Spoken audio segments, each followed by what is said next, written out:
Good morning, good afternoon, and good evening, and welcome to the Bish, Bash, Bosh. This is episode 6. Episode 6. Month and a half, man. Month and a half. It's crazy. Oh no, this is absolutely mad. I am your host with the most, Retro Wolf Live. With me, with the most hostess with the mostess is Trans Gamer Girl. How you doing? Hi, I'm doing okay. How are you? How are you doing today? I'm doing very well. I am doing very, very well. Let's see what's going to happen, because this is going to be an absolute blast on this episode, and I think it's going to be one hell of a show. I mean, last week It's gonna be awesome. we had Aries, unbelievable, and we're not going to get one, even though it's one streamer, but it's like 2 streamers. Yeah. At the same time. What do you think about it as well? These I'm guys excited. I'm excited. I am excited as well, and these guys are absolutely amazing, and I really do hope these guys can get to like the highest level, and I really do hope they do. We no other than God of the Games, aka Haley and Lewis. How you doing, guys? You okay? Hello. You're all right? How are you? Not too bad. Not too bad. Are you guys nervous with the podcast tonight? Or Ralph is. Ralph's nervous. Yeah. Oh, But we're okay. He's that's okay. good. We're all good. That's all good in Seahood. That's the main thing of it all, because it's going to be an absolute blast tonight, because I am absolutely ecstatic, because I'm glad that you two have come on, because we're going to have so much office memes, office references, hopefully, fingers crossed. Only because of what you told me before we started the stream. Yeah, I've got to. I didn't know this, so yeah. I mean, when I met like GG for the first time, we was like office memes going back and forth as well, and it's just absolutely insane stuff as well. So it's going to be a blast. Like I said, we always do the segments as we always do. First off, we're going to talk about the PC and the console news that we are going to be talking about. Then we're going to talk, hopefully lead in to the main discussion topic, and then this is the fun part. We get to choose. Well, we get to answer the questions that these guys have answered the numbers they get to just answer before. the questions we ask. Yeah, well, you know what I mean, don't you? Just like hear their perfect answers as well. That's the main thing. 6 weeks, Malk. 6 weeks.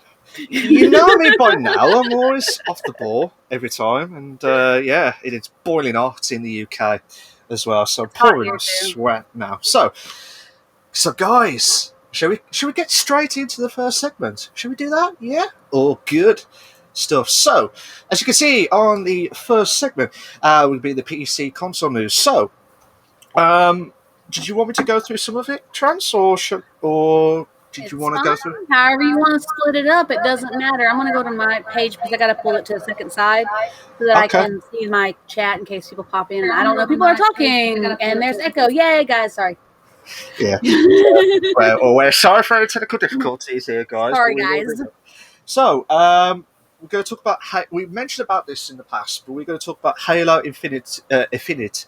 Confirms skill-based matchmaking. So, I've noticed that if you've heard it in the past, basically they were going to make it for one game in the last 10 years itself. So try and use it as much as possible. The 343 Industries confirmed that they are implementing SBMM, but they have not specified how it will be implemented. But there could be Battle Royale style with a lobby full of evenly matched players, or could take the advantage across multiple players on a team-based. Has players divided on the area. Not sure how aggressive 343 will be with it. So, have you guys played Halo in the past? Do you like Every single goddamn one of them. That's amazing. I'm a massive Halo fan. You know, I've been playing it since I was probably about 10. Something like that. So wow. yeah, and got massively into multiplayer in 3, Reach, 4. Didn't really touch 5. Couldn't really get into 5, but I'm buzzing for Halo Infinite only because, well, not. I mean, it's the first Halo since 2015, so Yeah. it's getting, it's getting on a bit now. I mean, Halo Wars 2 came out in 2017, which was good, but it's not a Halo game. It's not a first-person shooter. But I'm so excited for Halo Infinite because the multiplayer is going to be free to play, right? So there's no barrier to entry. It is. I mean, the barrier to entry is low anyway because Game Pass. £10 a month, and you can play the game, so you don't have to buy it 50, 60 quid, dollars, whatever it is. But because the multiplayer is going to be free to play, you're going to get an influx of new fans. You're going to get old fans returning to the series who may not have, enjoyed 5. So to have this skill-based matchmaking is, I think, a very good idea. Because you're going to get people like me who's a little rusty. I mean, I was really good in Halo 4, by the way, really, really good. But not so much on the other games. I can't hold my own in like Call of Duty or anything like that. I'm not great. But don't shake your head.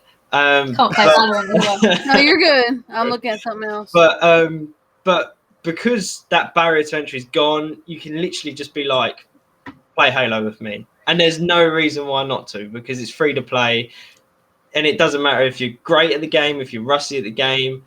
It just gives people a more even chance to enjoy the game more, to get it into more hands, because they've heard this great reputation of you're playing against people at your own skill level. I don't know whether it'll be in just the standard deathmatch mode or the big team battle modes, or if it's going to be something like competitive.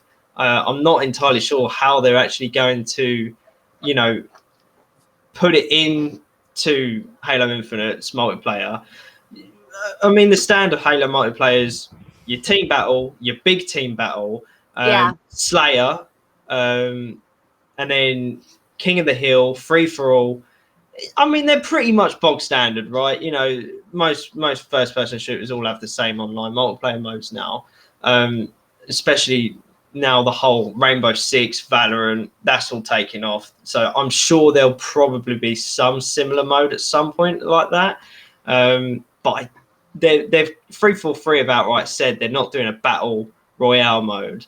They did specify that it's not going to be battle royale, but we're not sure how they're going to use the SBMM yet. That's what the note we were talking about. Yeah, I, for one, for someone who's not the biggest battle royale fan, think Halo is one of the better games to be using battle royale. It's better than Call of Duty because you've got this history of vehicles in your big team slayers. You look right back to Halo Combat Evolved when you're playing on LAN parties. Mm-hmm. You get warthogs and stuff like that straight from the first game, and now big maps and stuff. They've always done big maps. You look at like Valhalla from Halo 3 and Blood Gulch, obviously one of the most iconic maps. And I think it would be perfect for a battle royale mode, but they've straight out said that they're not doing it, and I think that's a bit of a shame.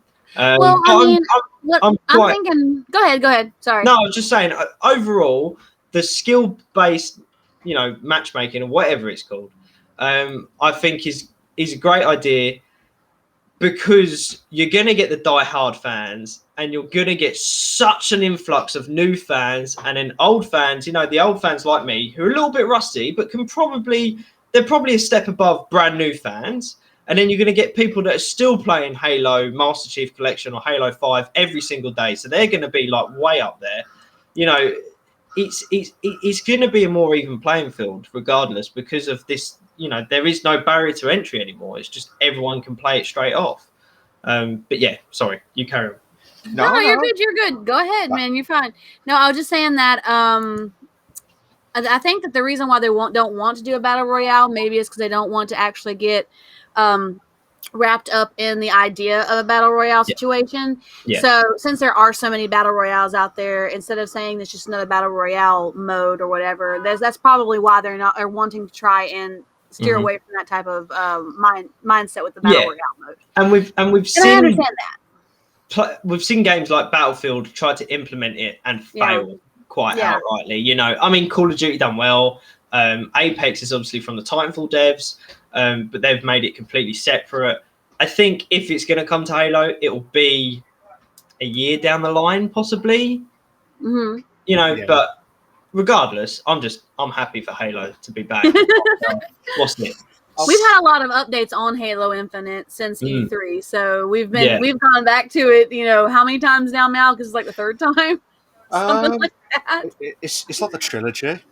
Yeah, it's just like it's the just Halo trilogy. Don't mind me earlier, guys. I was just making sure I popped all my notifications for everyone, so that's what I was doing. I wasn't ignoring nobody. But yeah, I was going to say, we mentioned earlier before, this is going to be the only game that's going to be out for Halo for the next 10 years, as I mentioned in the past. So what's your thought of that, to be fair? Like, are they not going to have any more after that? I mean, if they decide to have any more later on, it'll just because they're trying to build up hype.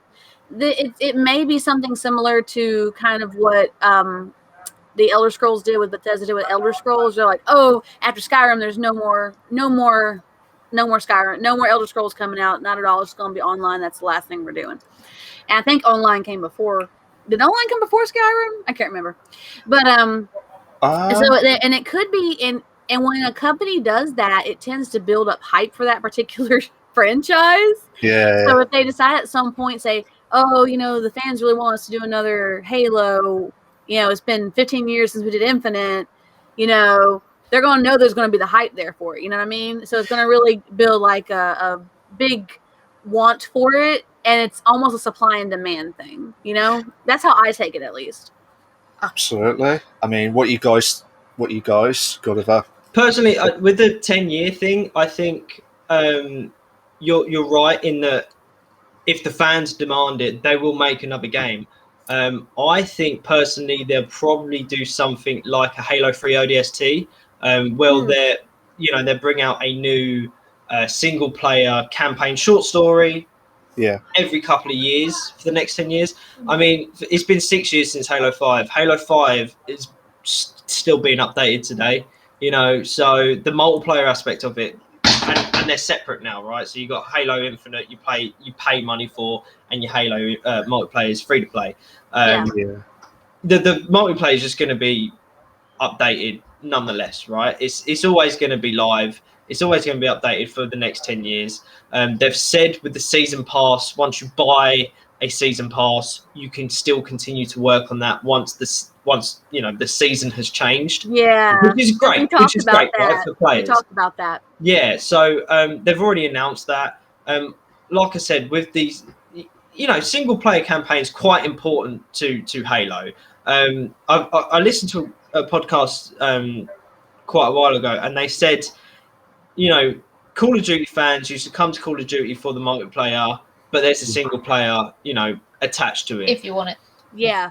Doom fans came to Doom 2016 for the single player, and there was a multiplayer mode attached to it, right?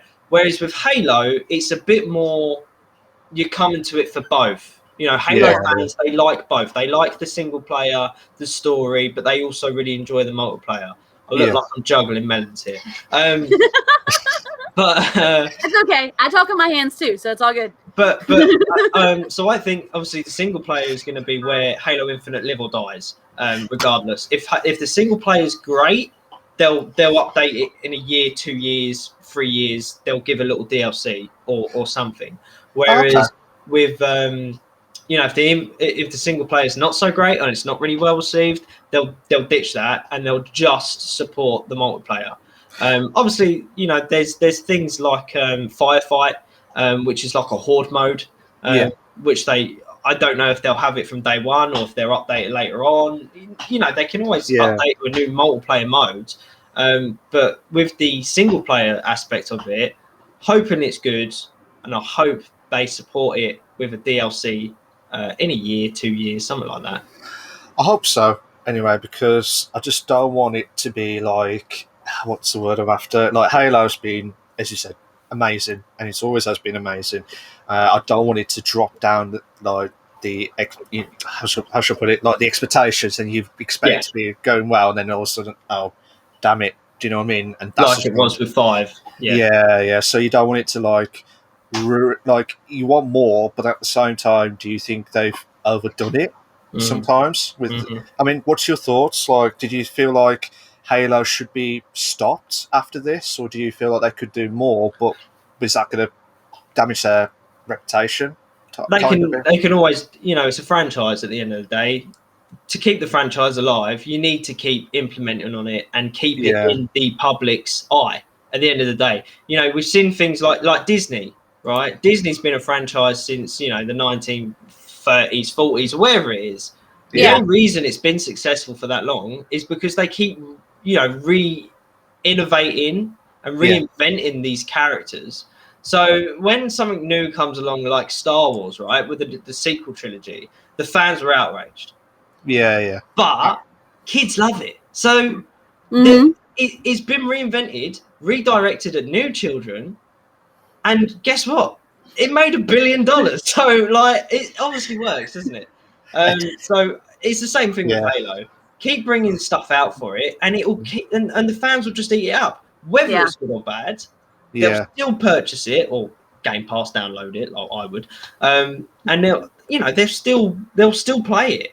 I know Phil Spencer came out and said, Halo doesn't live or die on. Do you guys listen to podcasts Unlocked at all? It's an IGN podcast.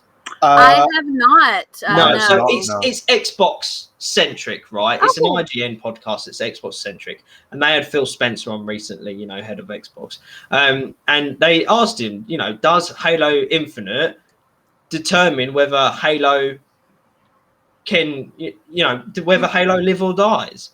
And he said no. He said no. If Halo Infinite doesn't perform well, the fans will still be there, the player base will still be there, and we'll bring out something different in a couple of years' time. Yeah. Absolutely. It's the same as The Sims. Like, they just keep basically redoing the same butcher thing. The Sims, and they still play it. They still make money off of it. Butcher The Sims on there. It's like new expansion packs that are like £35 each, and people pre-ordering them just because they want a particular kettle that's coming with it or something stupid. It's like, no matter what they bring out, it says The Sims on it, everyone's gonna buy it. Same thing. Rubber stamps. Your hardcore people will always be there, no matter what. They'll be like, take my money. Take my money. Absolutely. Absolutely. I love it. I want that one cabinet. Take my money. But before we move on from Halo, did you see about the ping system that they're bringing into it? No. I did not. So, I mean, I think it's quite recent news, but they basically announced that there's going to be a ping system in Halo, which have got people thinking about Battle Royale again, like you said, sort of similar to the skill-based matchmaking. So they brought out that they're going to bring a ping system. Fans are obviously divided whether they like it or don't like it. It's great for, again, new players. They're used to the ping system in Apex. I think Fortnite might have it. I don't know. I don't play those games. But it's useful for, again, big team slayer. You ping the ghost, all right? People know there's a vehicle there. They can run to get in the vehicle. They can capture the flag, whatever. It's good to see, I think, Halo taking on these new mechanics and not just being Halo from, 20 years ago now? The 2001, Combat Evolved launch. So, so they obviously are, keeping an eye on these other popular first-person shooters and taking notes from them, I think. Especially with definitely. They're definitely taking notes and be like, oh, this seems to work pretty good on this system. Let's try this. And you would, right? Because business and stuff. Mm-hmm. So, I'm excited. I think it'll be a Halo for the fans and Halo for new fans, Sorry, the dog keeps dropping toys off. He's sitting up here and he's dropping his toys off it. That's okay. He's so sad. It's all right. Don't be sad, puppy. Don't be sad. You're so cute. He's just going to drop it again. Mine used to do that, too. She used to do that stuff, too. She was just like, she'd be chewing on it, and all of a sudden she'd just drop it and look at me, like, aren't you going to get that for me, Mommy? Yeah. He will drop it again on purpose in a minute just to get Lewis to go back over it. Just like, drop it. You going to drop it? Yeah. You going to want to pick it up? Yeah. Peppers. Damn it. Why? But yeah, I did not expect the Halo discussion to be about 20 minutes long. I apologise. Lewis loves Halo. Get excited. Yeah, that's all There's good. nothing wrong with that. So that's all good. I'll go get my collection out in a minute. Okay, I'll get the next news article, Malk, if you want me to. Yeah, if you can, please. I'll do the next two actually, and you can do the last one. How about that? We'll mix it up. Bish We're bash trying bosh. different things, guys. Bish bash bosh on there. So carry on, Trance. Off you go. Okay, so the next thing we have to cover today is that Elgato confirmed that they have a new face cam now. They had the Future of Content Creation event. This information comes from The Verge. This face cam is meant to be an option for people who don't have a high-end camera of their own to connect to something like their CamLink HDMI to USB devices. This face cam has a lot of awesome, really good streamer-friendly features. It's 1080p webcam. It can record at up to 60 frames per second. It has a Sony Starvis CMOS sensor. I'm not exactly sure what that means, but I think it has to do with the focus of it. It has an 8-element prime fixed focus lens with the 2.4 aperture, 24 millimeter full frame equivalent focal length, up to an 82-degree field of view. It's also including with this kit a low profile monitor mount that can, and the actual camera itself can attach to this mount or go to a standard tripod with the 1/4-inch thread. And it'll be great for capturing detail while reducing noise and any sorts of lighting conditions because of the focus. And it has a fixed focus feature so that the camera's not constantly refocusing on different things. My camera does that, so I know how frustrating that is. There is an app that they will have available for it called Camera Hub, which we'll be able to download it to update the firmware and tweak those settings on that camera. And it will have onboard storage to save specific white balance, contrast, zoom, and other settings that you have set for your camera so you don't have to keep changing it every time. This sensor will also be surrounded by a heat sink so the camera will never get too hot, and the price is going to be about $200. So that'll be about pretty fancy for $200. It sounds like a lot. How much it's going to be with the euros or pounds. So what do you guys think? What do you guys think about that? I think it's expensive. I wouldn't buy it. There we go. That's my opinion. So does not have the GG stamp of approval. Nope. It's just a rubber stamp to say rejected. Yeah. Like what I'm using exception. now is like a £15 webcam from Amazon, and when we stream from console, Lewis is a professional photographer. He knows more about cameras than I do. I got you. What do we stream with when we use the consoles? Thank you. Canon 60, which is DSLR. Oh, nice. So, I just £200 for a fancy webcam. What do you think? I mean, if you do it every day, why not? Yeah. If you and if you're one of these streamers that they'll quite often they'll have interactions, right? Or like a stream deck where they'll be playing a game, they can hit a button and it will go like full cam and do like a shake or an overlay or something gimmicky, right? Mm-hmm. Then they'll often take that and make YouTube clips of it. So I can see, if you want the best quality or whatever, it makes sense. But a 1080p webcam, like really, you'd think it'd be 4K, right? You think it would be? You think it would be? I mean, like your iPhone does 4K, so yeah, and you can get like a cheap stand for like 10 quid, can't you? So it's just kind of like, well, there's my 100 quid saved, isn't it? On that, to be fair, they're really trying to push it to the streaming community since it has all the extra streaming features and it has all the saved features and all that stuff too, so you don't have to keep changing it as well. I think they're really trying to push it to that type of community. So instead of buying, something that could be hundreds and hundreds of dollars is $200, which is budget on the high end. You know what I mean? Yeah. I mean, I think my camera runs about. I think I paid less than what it's at now. So yeah, I mean it's mid-range, right? It's people who are doing it not full time, but want to do it full time or something like that. So I mean, full time streamers they probably use like DSLRs and stuff anyway. So yeah, absolutely. I wish I had a DSLR. I've just got a box standard webcam, just like does the job. You do it from A to B. That's it. Bish bash. Is it the one I recommended to you, Mount? Is that the one you wound up getting, or a different one? I think it was one for like 20 quid or 30. Dude. No, I had it for like. I had it knocked off. Well, not knocked off, but I had it like a few quid off, shall we say. But it's all good stuff anyway. But it does its job. Yeah. So. And I think they're really wanting to push it because it has the connection to the Elgato features. So that's probably part of it. You know, and it's drawing a lot of buzz. A lot of people are like, "Oh, this is going to be really great, really great." You know, and I guess for that particular like somebody who wants to have those connections and have those bells and whistles, as we call it. I mean, I guess it would be worth the $200 to have all that. Is it really bad? Okay, I can fix it. Hang on. You just won't be able to hear me for a minute. Hang on. We're sorry for any technical difficulties, guys. We will be back with trans shortly. But yeah, as we was on about with the webcam stuff, I mean, I agree. I will not pay that much money unless I'm actually going to use it for the It feels like saying, "Can I have the Elgato Stream Deck or Steam Deck, whatever you call it? Or can I have all the extras for the Elgato, like the chat link and all the others?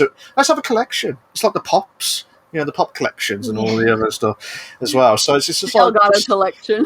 Yeah, it's the Elgato collection. Have you got one for the PC, even though you got one for the console? Yeah, that's fine. Knock yourself out with that, to be fair. But yeah, it kind of feels like if you really wanted that desperate, no, I agree. I will not pay that unless it was 8K, 4K. Yeah, it was interesting to me that it wasn't 4K. Like I was thinking that it would have been 4K. You know, I thought everything was 4K now. I thought that was like standard. Anything that new come out is 4K. They might have a face cam version too, and since it's their first face cam, they might be working with. Yeah, you're welcome, bud. They might be working on 1080 and then maybe push out a 4K version of like a pro version or something maybe, and charge an extra $100 for it. At least. But then you'll hear the words of, "Can I have an 8K camera or a 16K?" Can you imagine it's getting bigger and bigger? Are we up to 8K or 10K now? I don't even know. 8K. I think 8K. I knew it was pretty up there. It was pretty crazy. You can record in 8K, but you can do nothing with it because nothing supports it at the moment. Yeah. There's some 8K monitors, some not monitors, projectors, and barely any monitors, no TVs, unless you'll want to pay $7,000 for a TV. It's no. It's 8K yet. I could buy a car for that. Yeah, it's just no point. Just buy a car instead of your 8K TV. Yeah. 4K is the standard for now on, and give it another 5-10 years, then maybe 8K. But to process 4K, you're looking at you need a decent computer just to actually edit the files, right? Yeah. So to 8K and that's well off. That is, I would say anyway. Yeah, absolutely. And yeah, it's just again following back to that Elgato. No, I'm not paying like the two. Elgato, do not take our money. I'd rather give it to Halo. Give it to Halo. I was like, give it to Halo instead. Give it to me. Hey. Ledge. I can buy Halo with it and have some money left over. Yeah, I know, right? Can I ask, have you got the Halo collection, like the proper collection, like a whole room of all, like the Halo? Is that going to be worth like? No, I've got every game, like from the OG Xbox right up to Yeah. Oh, I thought he was going to have because I'm sure they did like a box standard, like a helmet version of it. Yeah, that's not big enough for a human head. Yeah, we saw it somewhere, didn't we? Yeah. It was like you couldn't even. I'm sure you I'm sure you can get a replica that is big enough for a human head. Yeah, you can. That one that came with Halo 3, the Master Chief helmet. You can put it on a cat. That's how. Yeah. I was about like that. Yeah, that's it. Yeah. Rogue was talking about having the Master Chief collection too when she was here. Yeah. So just talking about that too. Mad stuff. Right. You can wear it as a helmet, maybe as a hat or something. You can put a strap on it. I don't know. Yeah. So one of the party hats. So Lewis will come in one day, coming from like Comic Con or Game Con, and then he'll be like, "What are you doing? Have you got the whole Master Chief suit on?" Yeah. I got the miniature version. I've got the real life suit. Why not? Nice. That would definitely be a talking piece at a party. Oh, Definitely would be. If you do. They hired a company to actually make a 1-for-1 replica of the it's the Halo 4 armor. I think it's Mjolnir 7 or 8. I can't remember now. Oh, okay. But they genuinely made a 1-for-1 replica to promote the release of it, right? Yeah. And they had to get someone who was nearly 7 foot tall to wear it, basically. Oh wow. Yeah. Was it to scale? Yeah, it was. Yeah. Yeah, because so everybody in Halo is 7 foot tall. Yeah, the Spartans, they're about 7 foot because they're enhanced. Anyway, we'll go on for ages for Halo. We'll do a separate podcast. Welcome to Halo Cast. Welcome to Halo Cast. This is the Halo episode, Malk. Comcast evolved. Welcome in. We've had the Creased episode. We've had the Legendary Ares episode. Now we've got the Legendary Gulliver Games, aka the Halo. The Kitty Cat episode too. Yeah. Rogues was the Kitty Cat episode. Absolutely mad scenes. I'll say Halo for an hour, and we're sitting there talking about it for an hour. That's not a bad thing, though. That just means it's a good game and a lot to talk about. Yeah, well, I was going to say we're going to go all night long, but unfortunately we only got a certain amount of time to try and get everything. So I'll let you carry on, Trans, for the next query about the PC. So the next thing we have to cover, my nose is itching. Sorry, guys. Yeah, so mine. My hair's tickling me. It's crazy. So the next thing we want to cover is update on Battlefield 2042. I know a lot of people have been stoked for this. Everybody we've talked to about pretty much has been saying, "Oh, I'm so excited about Battlefield 2042." I'm not. Okay. You're not. Oh. Way to kill the memory.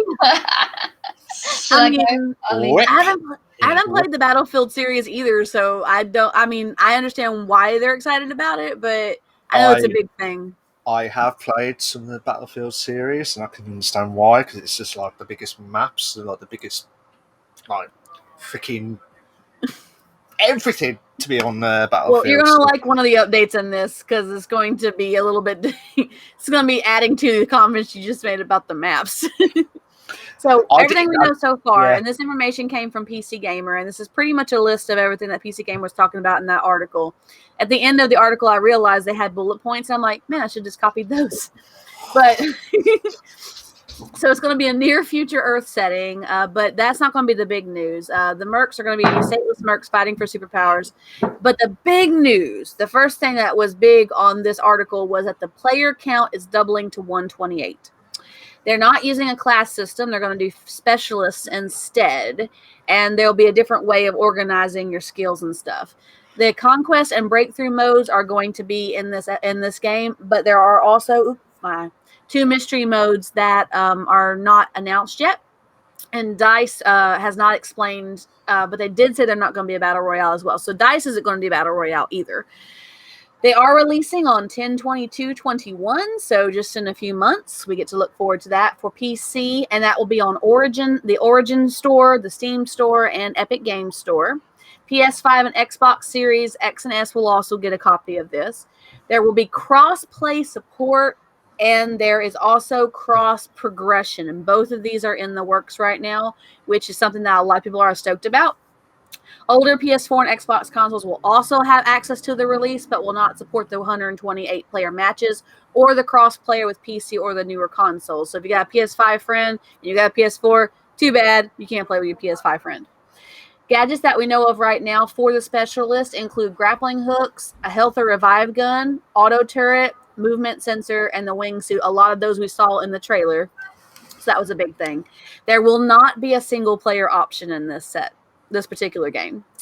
The bigger amount of players will lead to the bigger maps, and some maps, they're already big maps, well, they're getting bigger, and they're going to divide these big maps into sectors, and all of the specialists that'll be featured will have names, backstories, gadgets, and abilities, kind of like the operators do in Call of Duty, and they'll have more flexibility because they can use any of your unlocked weapons that you've already come across.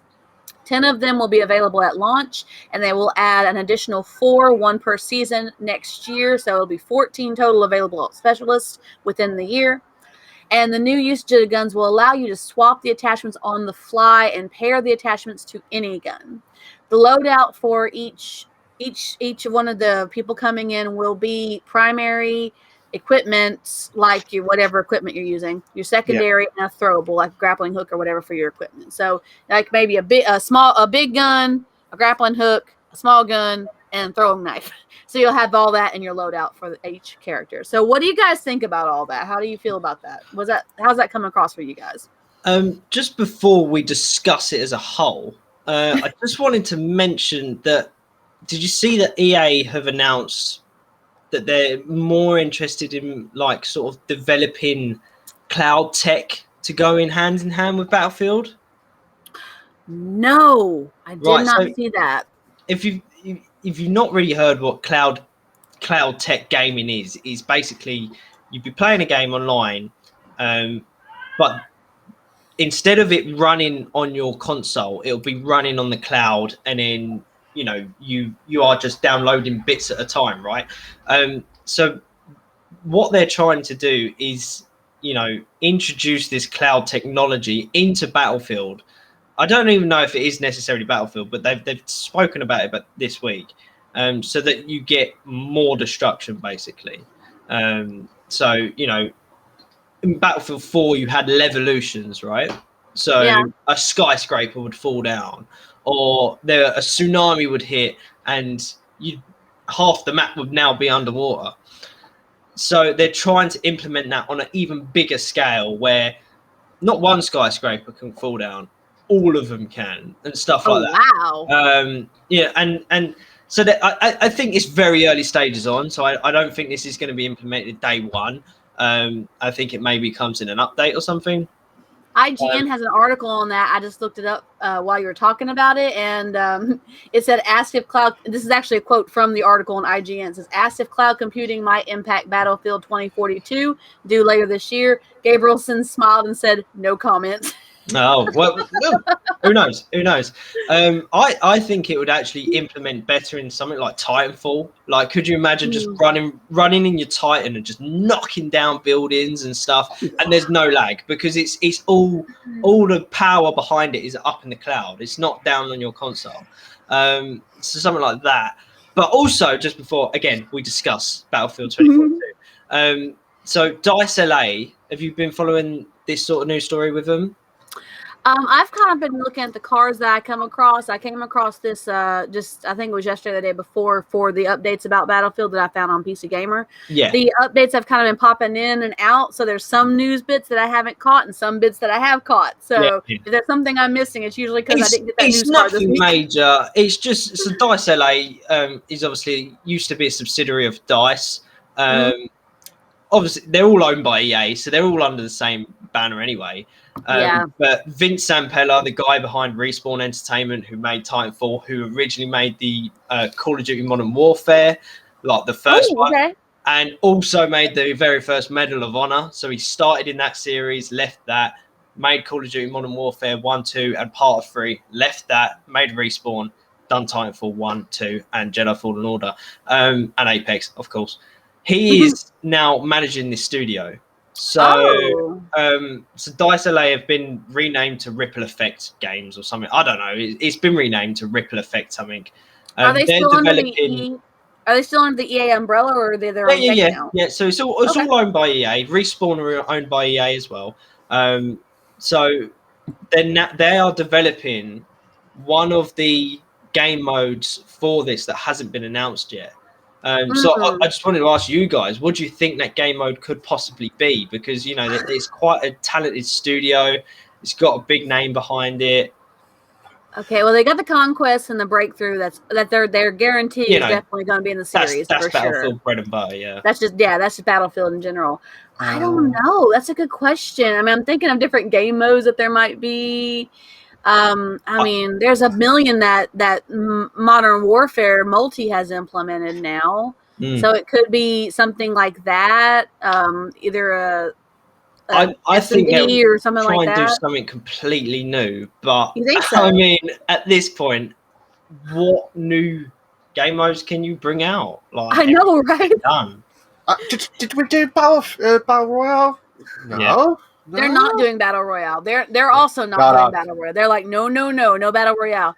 And I think it's a similar thing like I was talking about earlier. It could just be that there's so many battle royales out there right now that it's just like, I think they might do something No. similar to Valorant or Rainbow Six Siege. Maybe team tactical. Yeah, I mean, because Battlefield, right? You've got on your conquest, you've got A, B, C, D, E, right? Yeah. But what if you bring it smaller map, A, B, 5 on a team, 10 on a team, 10 on the other team, something like that. Okay. Small, compact, quick gameplay. That's not really the Battlefield formula, but when I played Battlefield 3 the most out of all of them.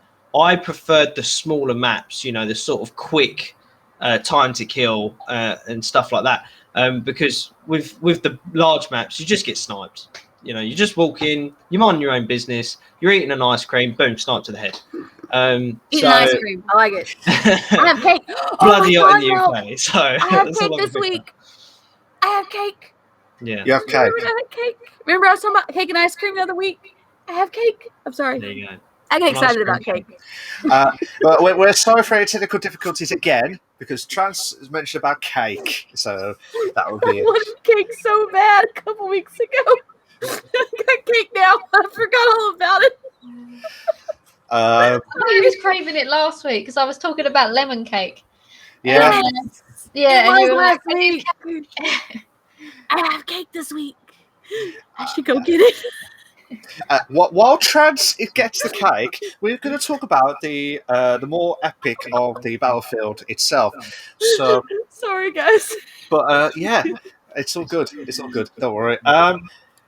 With the Battlefield itself, I quite like this series, and I'm quite looking forward to they're going to bring out. It kind of feels like back in the Battlefield 4 series, so it's kind of feel like yes, I want to get back to that old era, that old feel of it. Ish, Yeah, in a mod. Yeah, I was going to say in a mod. Well, you said it, but it's just basically like the modern format as well. But I think it was a weird one because it's like. You're going from the normal way, then you're going to go back to Battlefield 1, then go back to 5. And I think people are buzzing for that, modern day-ish formula again. And I think that's why it's, got a lot of hype around it this time. People just excited not to be back in what type of cake World War is II, World War One. Yeah, we got to know about the cake. Yeah, tell us about the cake. We can't. I think it's got a cream cheese icing. Oh. But I think it's like a regular yellow. I haven't tried it yet. It was somebody's they had an event at my job, and they're like, "Hey, there's cake," and I brought it home, and it was melting, so I put it in the freezer. To all the viewers that are listening to our podcast in audio version, Trans has got a cake, and she's teasing us to find out what we actually get. We've got cookies. Oh, yeah, Thanks. I've got no cake. What type of cookies we got again? We got a triple chocolate chip cookie and a white chocolate and raspberry cookies. Those are so good. Oh, what? It's a yellow cake with a cream cheese icing. What? We don't really have cream cheese that much in this country, do we? But when we was in America, everything was cream cheese. I don't get it. Red velvet cake has cream cheese icing too. Yeah, so we don't have a lot of red velvet cake here, do we? Well, I mean, you can get it. You can get cream cheese frosting. Yeah, but it's not like a common thing. I'd rather have gravy, Gravy. I'm tormenting poor Malk with my cake. I mean, if you're going savoury, you might as well. Yeah. Just put ketchup on your cake at that point. Yeah, just put mustard in. Just put everything in. Yeah. Just give you that extra. I don't know about mustard. Oh my god, vinegar cake. Ugh.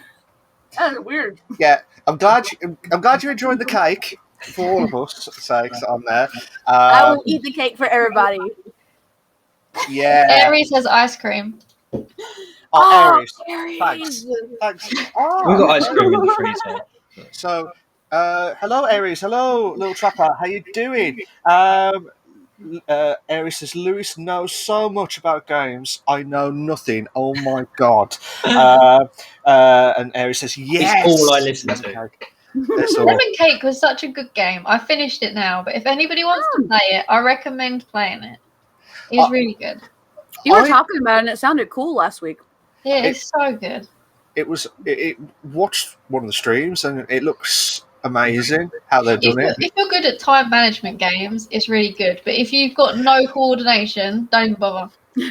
It's kind of like Overcooked, isn't it? A little bit, but Yeah. Single player Overcooked. Yeah, pretty much. Yeah. And then you've got to like make sure that you serve the customers like in the right order, because otherwise it's chaos. Because if you Kind of accidentally like Diner Dash was. It's bad. Diner Dash was like that. You had to serve a guess every time. Yeah, it was crazy. Yeah, it's basically a cross between Overcooked and Diner Dash. I love Diner Dash, man. I was all about that. Yeah, me too. That was my game of choice. So for recommendation, guys, get lemon cake. Don't actually get the real one and tease us on the stream at any point. So if you want the video game one, it's currently £12 on Steam. It's like she made the game or something. The amount she's promoting it. Yeah. Don't get any money back for it. I have told everyone to buy lemon cake. So, whoever makes lemon cake, if you want to send me free games in the future. Wink, wink. Wink, Publishers of Lemon Cake. Gulliver Games is all about getting free games. It's like Eloise. I can't remember. Yeah. It's like pew pew. No, make sure you get the games. Yeah. That's it as well. So Aries has got the ice cream. Damn you, Aries. Damn you. Between the two of us, we have cake and ice cream, so we're good. Yeah. We're covered. We have cookies. Fine. So that's all good. It's all Cake, good. ice cream, and cookies. Yes. So we're good. Ralph got. Ralph's got a stick. He likes it's a pitiful. It's fine. Yeah. Anywho, let's go back to the games itself. So, have you guys got any more to talk about Battlefield, or are you okay? Nope, I don't like it. I don't want to play it. The only thing I would add is I'm not quite sure on the price point for a multiplayer only game. Mm-hmm. That's the only thing I would add. What is it coming out as like a full price game? It's £55 in the UK for multiplayer. Yeah, it's going to be pretty pricey. Yeah, I wouldn't pay a even like Overwatch. Overwatch when that came out, multiplayer only. That was £35, 35, 40. So even that is like a little bit better. But yeah, absolutely. So basically, pretty much. Yeah, carry on. Sorry. But then if you've got Game Pass, Ultimate and it includes your EA Play subscription, you get 7 hours free. So if you like, I like the little Battlefield 2042. I don't want to pay full price for it day one. You can get on Game Pass. I'm promoting Xbox here. You get on Game Pass. You can download Battlefield 2042. You can play 7 hours online at no extra cost. And then, you can make your decision from there. So okay, so it's not the Halo episode, Malk. It's the promotions episode. Well, Xbox. Well, it Aries is currently downloading Lemon Cake. Beyond Energy. That's our sponsor. They sponsor us. So for 10% off with code Gully Lover, get all your energy drink needs. Yeah. Lovely shakers as well. I have mine here. Nice. That looks amazing. To be fair, is it the metal? Is it got the metal ball in it, or it has the plastic one? Plastic. I like the plastic ones better because the metal ones are like murdered to clean. Yeah. Yeah, we've got a couple of these. So they're really good. And 10% off. Code Gully Lover. I like the strawberry watermelon lime flavour. I like the mango pineapple. That sounds good, actually. Both of them sound good. So basically, this is the promotion episode. Yeah, what else can we promote? What else we got? So we're promoting every single thing, guys, on Steam, on Beyond, and I'll tell you, get a Romanian dog, like Ralph. You got to rescue a immigrant. I found this pillow in a charity shop. Go to Cancer Research UK. I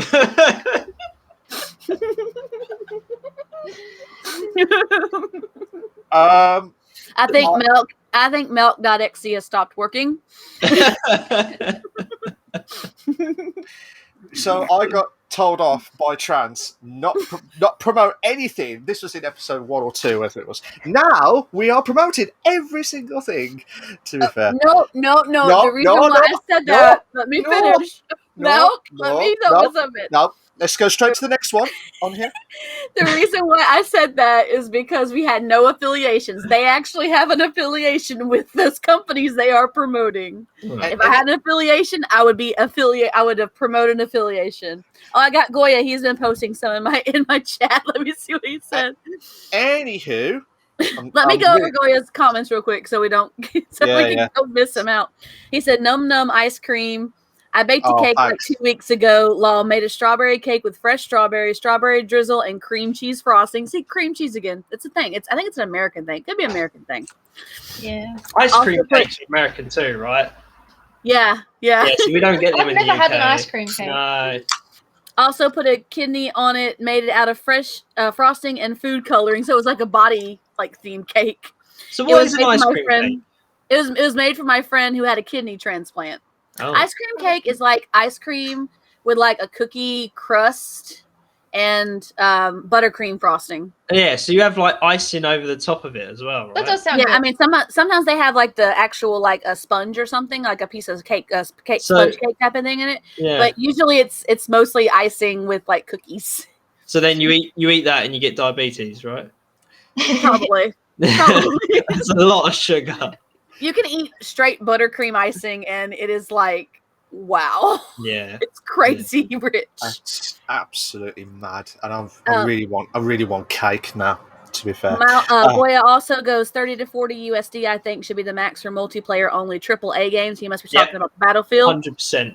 That's fair. 100%. And he said just got an indie game that came out early access called Black Skylands. It's a top-down action RPG with sky ships with land and ship battles. Also home-based customization. That is my promo. Goya's getting on the promo train. Woo, promo! I want to know more about this game. This game sounds good. And the promo game on that? Yeah. To be fair, the one that Goya was promoting. Yeah. And CD Keys. I have a CD Key affiliation now too. So there you go. Yeah. Nice. Bring everything in, guys. Bring everything into the podcast on there. This is your only chance. This is your chance to promote. And as we got mentioned in my comments quickly, Yas get a Ralph as what everybody needs a Ralph. High five. High five, boy. High five. He's like, no. Don't let me down. Yeah. Oh my gosh. And then Gigi has said, beyond NRG 10% off code Gulliver. So make sure you check out Gully Lover. Gully Lover. Sorry. Because my last name is Gulliver, and then his last name's Glover. So we combined it for our wedding hashtag. So we then use it for everything. I am so sorry. He's been saying Gulliver, and I'm like, that's not what it looks like. No, it's my. You know me by now. I didn't correct him though. Thanks for that. I'm glad you guys corrected him. You could tell. We could tell. I'm always comfortable. Yeah, leave it. Yeah, until I get rinsed on there. To be fair, but yeah. I'm lost where I was going. Yeah, I was going to talk about the last two comments of the news segment. So, I don't know if you guys heard recently, but Steam or Valve unveils Steam Deck, or it's like a handheld console, which is pretty much similar to what it looks like on the Nintendo Switch as well, like kind of similarities. But then also, it's kind of like saying if you can buy it on the fly, like on the PC games at the time, and you could just play it like if you got it. But I think, and it's also powered up by AMD as well. So that, for me, I don't know whether that's going to be a good thing or bad thing, because there's quite a few like the handheld gaming that's been really good, and some of it has been absolute shite, to be honest. We can swear during the podcast because yes, podcast. we can. So, we don't care. So it's pretty much like maybe when we push into the other account. Sorry, go ahead. Yeah, as what Trans says on there. To be fair, yeah. So the handheld gaming. I mean, there's some that are really good and some that are going to be absolute shite. But what do you guys think of it? What do you think? That's a bit of a bad thing from them or a good thing? So I was like looking at the photos of it and stuff. It looks so chunky. Yeah, like, yeah. I've only got little hands. I'm only a little person, but like I feel like the controllers aren't going to be comfortable. Like sometimes I'm not that comfortable with the Switch. I like to take the things off and play it. Yeah. I don't like to be sat like this trying to reach all the buttons. And so that's not a bit of me. I'm not into that. Like I like the PSP and the DS, like the little ones. I don't like these big chunky things. I just feel like that's what it looks like, and they're really expensive. Absolutely, and For what they are. I think it's like $300 or $400. I think it was. So Well, it's the 64 gigabyte one is £349, so that's like $400. But then like 64 gigabytes is nothing for the sort of games it's saying it's going to run. So really, you need the 256 gigabyte one, which is £459, which like you could be getting like a PS5 and stuff like that for that sort of price range. Yeah, for that cost. A high performance console, whereas you're just basically saying, I want to play my PC games, but I want to play them on the toilet. That's what you're buying this for, basically. Pretty much. yeah.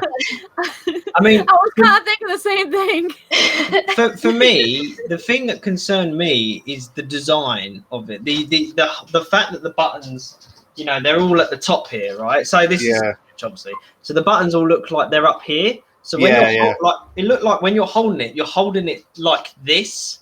Yeah. Yeah. So you're holding it at the top. But I was listening to like IGN today, and they said that actually once you pick it up, it's very ergonomically designed, so it does fit in your hand quite well. It does, you know, sort of just slot in there. If you look at something like the Switch, look how flat that is. Yeah. You know, there's no ergonomic design to that at all. You know, it's you're holding it in your hand, and it's just a flat tablet, right? There's nothing to it. Whereas with this one, there's the back handles, you've got the back buttons as well, and apparently it's quite natural to have the sticks and the buttons up at the top here. So it's one of those things that you're not quite sure until you actually get your hands on it, right? I guess. I mean, it really seems like it would be that type of thing. You'd be until you're just looking at like that looks so weird and so awkward, but it does, doesn't it? But if you look at it from the side, if you look at it from the back, it does look more ergonomically like designed. It does look like it sort of fits in your hand. It's a bit more comfortable. This is just flat. This is just like a block of wood, right? There's like pretty much. It's just there's nothing to this. Whereas, you know, with the Valve, what's it called? Steam Deck. It looks very ergonomically designed. It's the same thing with the Valve Index. Apparently, that is one of the best VR headsets you can get because it's designed very well. It's designed ergonomically, so it feels comfortable to use more so than a PSVR or an Oculus. But you know, we'll wait and see. I think it's the pre-orders have gone up, but it's not. It's because you can pre-order for £5. It's very resource limited as well. You know, we've got like a global shortage on chipsets at the moment. That's why the Xbox Series X is suffering. That's why the PlayStation 5 is suffering. They just can't manufacture these consoles quick enough because they can't get the stock. And it'll be the same thing. It'll be the same thing with the problem with the Switch, didn't they? Yeah. It'll be the same thing with the Steam Deck. They're going to come out very, very like not many at all. They're only releasing in the US, UK, Canada, and some parts of Europe. Yeah, they're not releasing it globally. So we'll wait and see. But I think it's one of those things. That sounds like a trial release. Yeah, so like next in a year or whatever. I mean, Steam have already done like a little Steam console before. You know, they did I can't remember what it was called now. I think it was like the Steam Box or something. And it essentially was like a streaming thing, right? So you'd plug it into your TV, you get the Steam controller, and it would stream from your PC to your TV box, and you'd be playing it wirelessly. But obviously with that, there's input lag and stuff, right? So it was very early on. You know, there weren't things like xCloud, there weren't things like Google Stadia, nothing like that, and it didn't do very well. And that was just running off, your own Wi-Fi. It weren't even running over the internet. Whereas now, obviously, the technology is a little bit better. It installs games straight to your console, I guess. So if I bought something on Steam on my computer, would it go straight onto the console as well? You could download it onto your console, yeah. It wouldn't just automatically do it. Because that would be cool. Yeah. Goya says Steam was like, I'm going to make my own Switch Pro with blackjack and hookers. Yeah. Yeah. Yeah. And it says they do have a dock, so you can use it like an Xbox controller or a mouse and keyboard. That's it. But no, save from the pricey gaming laptop. He also said it was called that thing you were talking about was called the Steam Link, and they had the Steam Machine, which was through Alienware as well. All right, there you go. But the other thing I was going to ask is I can't remember now. Sometimes you start a sentence and you just don't know what she's going to say after. What was it? I do that all the time. All the time. I'm not even lying. It happens all the time. Oh, basically, this is a PC in your hand. It runs SteamOS, which is a form of Linux, but you technically can run Windows on it, and you can just use it as a computer. Basically. Oh wow! Yeah, absolutely. To be fair, it's got all the same specs that you can just run it as a Windows, like handheld machine. And it's not the first one to do that. There's been other things before. Like I think the GPD XD is it looks like a 3DS, but it basically runs Windows, so it's good for emulators and stuff. Okay. This is obviously more designed for modern day gaming, right? So yeah. But yeah, absolutely. You can technically have it as a laptop or whatever. Goya says glorified tablet. It is, yeah. It's a fancy tablet. Yeah, I mean, I'd like one. No, I'm not going to lie. I think it's a lot of money. At that price, we wouldn't. No, I wouldn't buy one, but if someone gave it to me, I wouldn't say no. Well, you wouldn't say no to anything. I wouldn't say no. I'm with you, though. I wouldn't say no to anything if anybody gave it to me. Yeah. I'm just honest. I mean, if it's free, it's free. Yeah. Give it to me. So what about cake? Is that free for me? It depends how moldy it is. I don't have any cake to send you. I'm sorry. And if it's got cream cheese frosting, I mean, there's still cake here, but by the time it gets to you, it's not going to be in a very good condition. That's going to be nasty. That just cream cheese is going to be going to be in very good condition for me. mature like cheese on there. To be fair, but Goya says still less money than a really nice laptop. So yeah, that's the thing. It's a PC in your hand. It's cheaper than buying a PC, but it's more expensive than buying a console if you get obviously the more memory. And then, but you can just get a micro SD.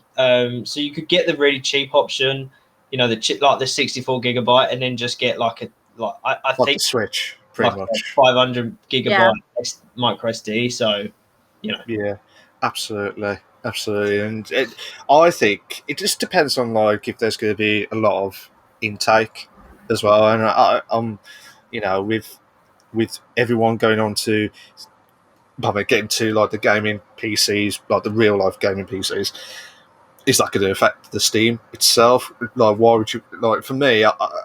It's a good concept, but I feel I'm worried that it's going to be like the PS Vita, the old PS Vita, the big one, not the minuscule ones anyway, but it's the little ones that were popular. But it was the big fat ones that were same as the Switch. It wasn't that popular at all. There was so much that you could take into it, but that's why I'm a bit worried that the Steam Deck's going to be a little bit iffy.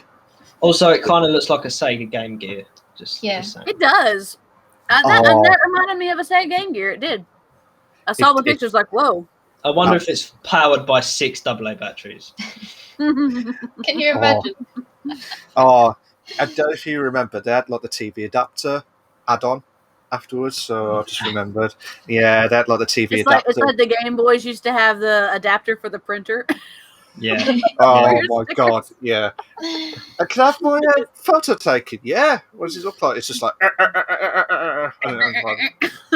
no, it's just oh, that's a great photo, isn't it? Black and white afterwards, to be fair. But what can you do with that? And then, we've got the final one, and we are over the 1 hour mark of the segment again. It's all that Halo talk. It's all the Halo talk. It was the Halo. That's it. And the promotion. The Halo. And the promotions, yeah. Beyond Energy, 10% off code Galilova. Yeah. Do what GG says. Otherwise, that's it. You're gonna. There's a link on my profile on Twitch if you want to have a look. Have a look at the flavors.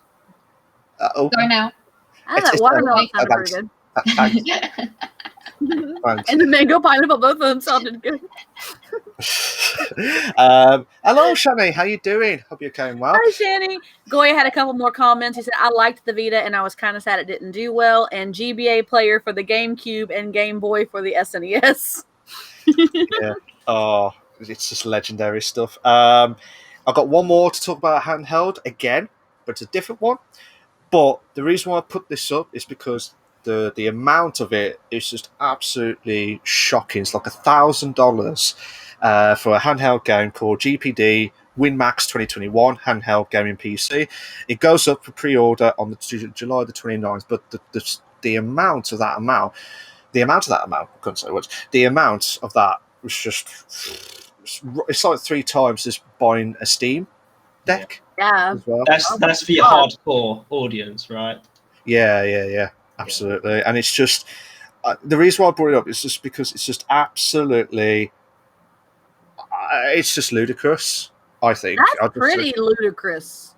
And it reminds me of the Nintendo, the Game Boy. You know, when you flip and you got like that little handheld in the middle as well. That's all it was. To be fair. I just can't. Yeah, I just feel like this pricing of it is just absolutely shocking. Yeah. It has an Intel in them movies either. You know. Yeah. It has either an Intel Core i7 1165 G7 or the AMD Ryzen 7 4800U. Basically, it's pretty much like an old. Well, I say old. It's pretty much like the new standard stuff anyway. But at the same time. What's annoying as well is like if you want to add another 20 on the Intel version of it. Oh, let's add another 20 on. What's going to happen? Let's put another $500 into it. So $1,499. That's probably about 1,200, 1,300 UK pounds. I think it is as a guess. Don't judge me with that.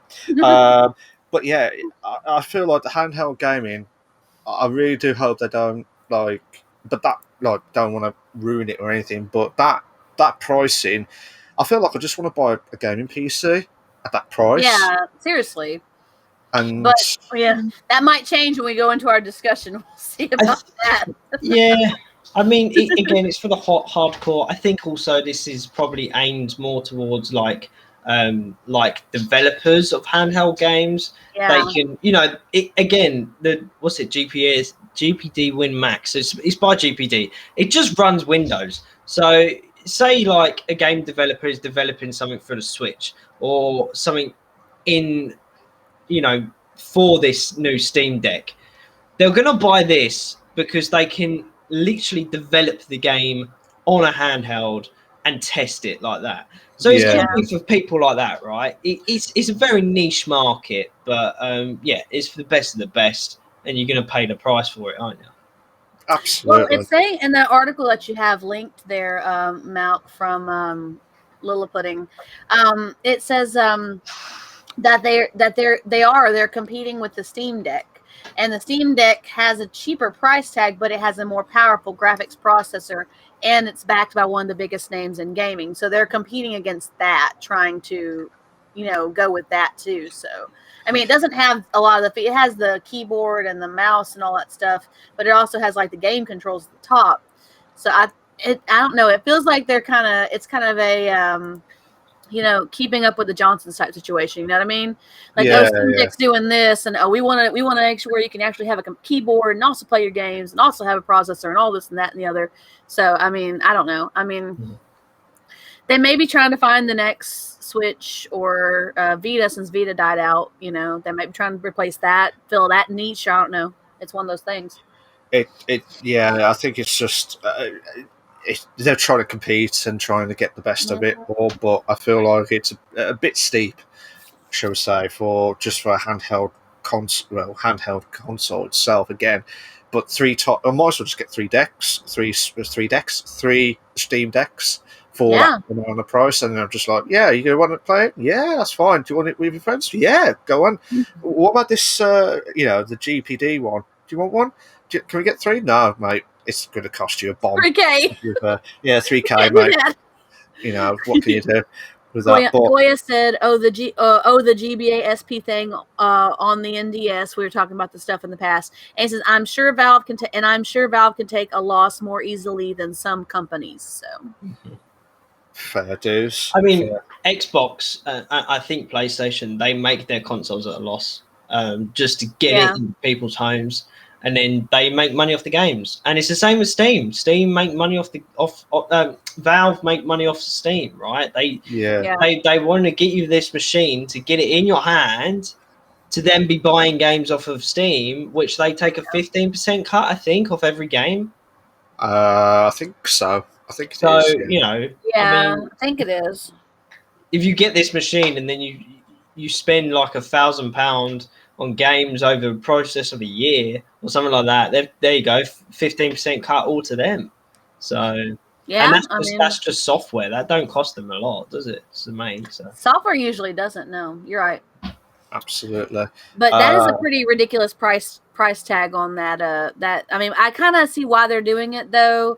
Even my boyfriend, he has like a little portable old device that he uses like a portable computing device pretty much for things that he wants to do on the go, and it's strong enough to handle what he needs to do. But he also has other games. He has a laptop and he has his PC and he has all the other stuff too, so he uses it for different niches, Yeah, absolutely. But yeah, we'll just have to wait and see how it goes with that. I've got some more comments. So Aries has said, well, GG, I have finally been persuaded to try the Beyond stuff. Yay! What did you get? So I need to know what you've decided to try. Different mix of flavors.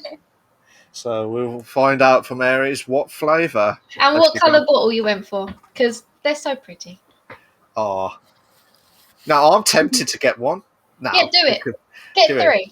It's good energy because it gives you energy, but you're not buzzing, you're not shaking with energy. So it's more energy for like mental stimulations. Yeah. If you're gonna sit at a computer doing work for 8 hours, it's more that sort of energy rather than go to the gym and have that sort of energy. Just don't down it like I did. Yeah. That's... Can I ask what happened? Can I ask what happened when you downed it? I'm interested. I want to hear. I did the entire housework within about 10 minutes. He was sitting here and he was like...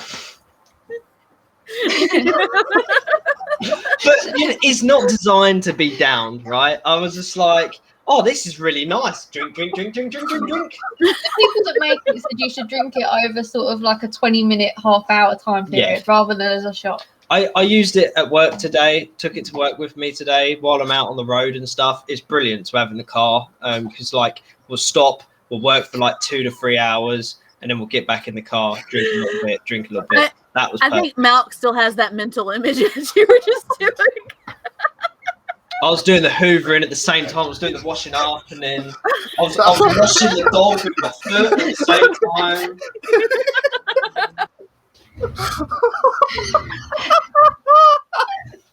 Oh, God. You've broken him. There you go. EXE's gone. It's gone. I am so sorry. I can expect what's going to happen. It'll be like, yeah, do you want to do the washing? Yeah. Do you want to do the hoovering? Do you want to do that? Yeah. By all means, do it in 10 minutes. Boom, boom, boom. Done. And then do the shake, like the actual dance music shake. And you're just like, everything all right, mate? Yeah. I'm buzzing. And then, good energy. And then 10 minutes later, the energy levels are just rocketing. Well, no, that's the thing. It's not like a sugar high because it's sugar free. So there's no sugar in it. So it's not like you have a high and then you just sit on the sofa and you're like, I can't bother do anything, I've got a headache. It's just you come down and you're just sort of back to normal.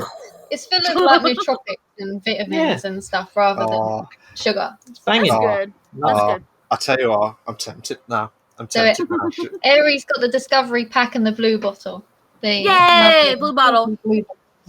Yeah. Well done. I hope you enjoy it. We promoted by on Beyond on here on the stream itself, on the podcast itself. So, yeah, I've just completely been broken. Completely. We still have a main topic to do after this. Yeah, after an hour and 16 minutes, this is the longest first segment we have ever done. This is the record. I told you. Next week we're going to be at like 3 hours. We're going to be like, oh, it's supposed to be 2 hour show. We Your just fault. get distracted. It's the banter. It's a banter, which I love. Don't get me wrong. Promos. I love the banter. And I love the promos. And I love the talk. It's great. I love it.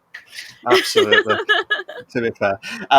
Yeah, so that finally cuts the first segment itself. Let's go straight in. We're not going to mess about. We're not going to have a break. We're not going to promote anything. We're going to go straight into segment 2. Beyond Energy, 10% off.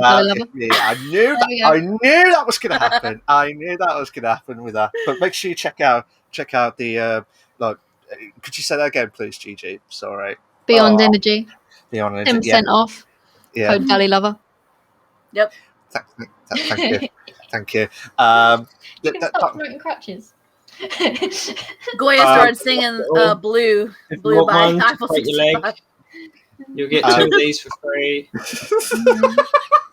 There you go. Can sell them after 10 quid on Facebook. I also have a leg brace that goes for like 50 quid on eBay. So nice. I love it. Only in the UK though. Sorry, American friends, you'd have to pay for it. Free crutches. Chat. Just got some comments before we actually start the segment 2. Chapter says next week there will only be one segment. Well, it looks like it by the sounds of it anyway. Links will be in the description itself. Terms and conditions apply. You know what? I love you guys. I love you dearly. With what happens tonight, it's just out completely. Aries says, free crutches. That's what she said. And Goya's over here singing Blue by Eiffel 65. Blue. Yeah, that's what he said. I'm blue, dabba dee, dabba die. No. We're sorry. We're sorry, guys. This is not the music show. Okay. No, it's right, the promo show. 2. Yeah, it's a promotion show. Right, segment 2. Cut. Segment 2 now. There we go. So our main topic, it goes straight to the hostess with the mostess is trans. We'll talk about the main discussion. And I'm going to take a break. Out and go. This guy's pretty awesome too. He is pretty awesome. All right, so the discussion today, the discussion we're going to have today is referencing an article that I found also on PC Gamer. You guys know we love PC Gamer on this channel. And it was talking about, yeah, I know, right? Who knew? I know. Wow. Wow. Bish, bash, bosh. Promote. Bish, bash, bosh. Is it talking about the supply crisis for the GPUs that we've been going through for the last, 2 or 3 years now is finally easing up. But the budget gamers are the ones who are really going to kind of get the hit for it, because they did release a statement on this article. And it's just talking about how they had a note of warning on the introduction to the report that they had done that was talking about supply problems. And I will quote this report information because this is kind of referencing to what we're talking about. It says, gamers with average budgets could not always get what they needed, and new entrants sometimes put off or even worse, abandon the platform or hobby adoption. New entrants are very important to the long-term health of any gaming platform. A stark warning to hardware companies in the PC gaming space that long-term growth is dependent on having products available and priced within reach of mass marketing consumers. So they're pretty much saying, hey, this needs to be at a reasonable price when everything comes, we're coming out of this now. But the only thing about that is they're talking about the hardware that would be higher end. Now, the medium to lower end hardware that some people who can't afford, at even at regular retail cost, a 700 plus GPU, even at regular cost, even if it's not thousands of dollars. And since those those bigger GPUs are going to actually wind up becoming budget within a couple of days. I see that puppy getting the lovins. Sorry. Budget a couple of years. I was looking at my other screen, so I wasn't even paying attention to the stream. He's been doing high fives and everything. So cute. I'll have to rewatch it. It's adorable. And right now the high-end GPUs, most people who are building a PC, they're not going to necessarily have $700 to throw away on a high-end GPU. You know what I mean? So this is really talking about how this might actually affect those budget to mid-playing gamers more. They'll actually have trouble getting those budget to mid-range GPUs, and it'll pretty much be pushing the high ends. A lot of stores have gotten them back in, but they're pretty much just pushing the high ends and saying this needs to be at a reasonable price so people can get to them once all this is cleared up. So I would like to get y'all's opinions on that, see how y'all feel about that, see what y'all think about it, and, get a little bit of discussion going about, personally, I made my PC, it's technically a budget PC, but I made it with mid-range, try to go with mid-range specs at least to a point. The GPU I got was 1650 OC. So that one's, still kind of low end, but it's at least, better. It was way better than what I had. I was working with a 940 MX, guys. We're way up there now. I don't even know what to do with myself half the time. But so we're going to look and see how that's going to affect, and what do you guys think that might actually do to affect people who are wanting to build PCs in the future. And whoever wants to start, you feel free to start. I don't have a talking stick to hand off to you today. I'm sorry. I mean, it's tricky because we've had a global shortage for the better part of a year now with the chipset shortage, which is why obviously again the Xbox Series X and the PS5 are low on stock. Stuff like the RTX 3070, 3080, 3090, they all use the same chipsets. So I mean, if stock's starting to come back in and the prices are starting to go back down on the high-end GPUs, they are, yes. Yeah, so I think it's a good thing for people that have been trying to get them for ages, but I think it's a bad thing because scalpers will just pick them up and sell them for higher range. Mm-hmm. So you're not only affecting the people at budget end, you're affecting the people at high end as well, because scalpers are going to pick them up and sell them for 1.5 times the price, if not twice the price. So it's tricky, right? I mean, like we're operating on a 1652, so we'd like to upgrade at some point to an RTX because we can't do ray tracing on that because GTX don't do ray tracing. But even for like a 2080 or something like that, like we're looking 4 years ago here, you're still looking 800 UK pounds, which is the start, is the retail price of the new ones. So it's still a nightmare. I mean, bringing the prices down, I don't know if it will affect budget ones or not, but it's no matter what they do, it's just going to get scalped up by scalpers and resold at a high price. No matter what. So it's tricky, right? Yeah, it's a tricky situation, and like I said, these companies are saying that these new ones that are being released now, I understand them focusing their energy on getting new product out, focusing the chipsets on the new product. I get that. I understand from a business perspective that is the better option because that's going to be on the shelves longer than your 2080s or whatever, because you got your 3000s right now, and that's what everybody's saying, I want to get to a higher end GPU or whatever. So they're going to be pushing that for sure. But there's still the demand for the people who don't have that much cash, and they would like to get a 2080 for $400 or whatever. It's regular retail, and they're not going to be able to get those because everybody's like, oh, 3,000s. We got these now. They're at a regular price, but your older 2080s are still going to be like $700 for an older 2080, even if it's and they're probably not making any on the production line side either, are they? It's all secondhand ones. So second-hand sellers are just going to put them at whatever price they want. Yep. You know? Yep. Yeah. How about you, Malk? What do you think? I do agree, because it's just going to be, you know what I mean? Like, I've recently bought a gaming PC. When I say recently, I bought it like back in November last year, and it was like AMD, the highest one I could get. You and your AMD. AMD, it's just class. And you got the Ryzen, and then you got the Radeon, I think it is, for the graphics card. I think it's the 560 XT, I think it is. And I've had no issues at all. And that cost, like I said, that would have cost me like nearly, based on the parts I had to get, they were offered at the time, like the offers at the time. So basically, it was pretty much like a bit of here and there and everywhere, to be fair. But it's just cost me like nearly $1,000 for that. But that's just like, I want to use it so I can play and do the streaming and do mainly the streaming side, so we can just do like the Twitch stuff as well, like the podcast that we're doing right here, right now. Yeah. And it's just all cushy, as we always say.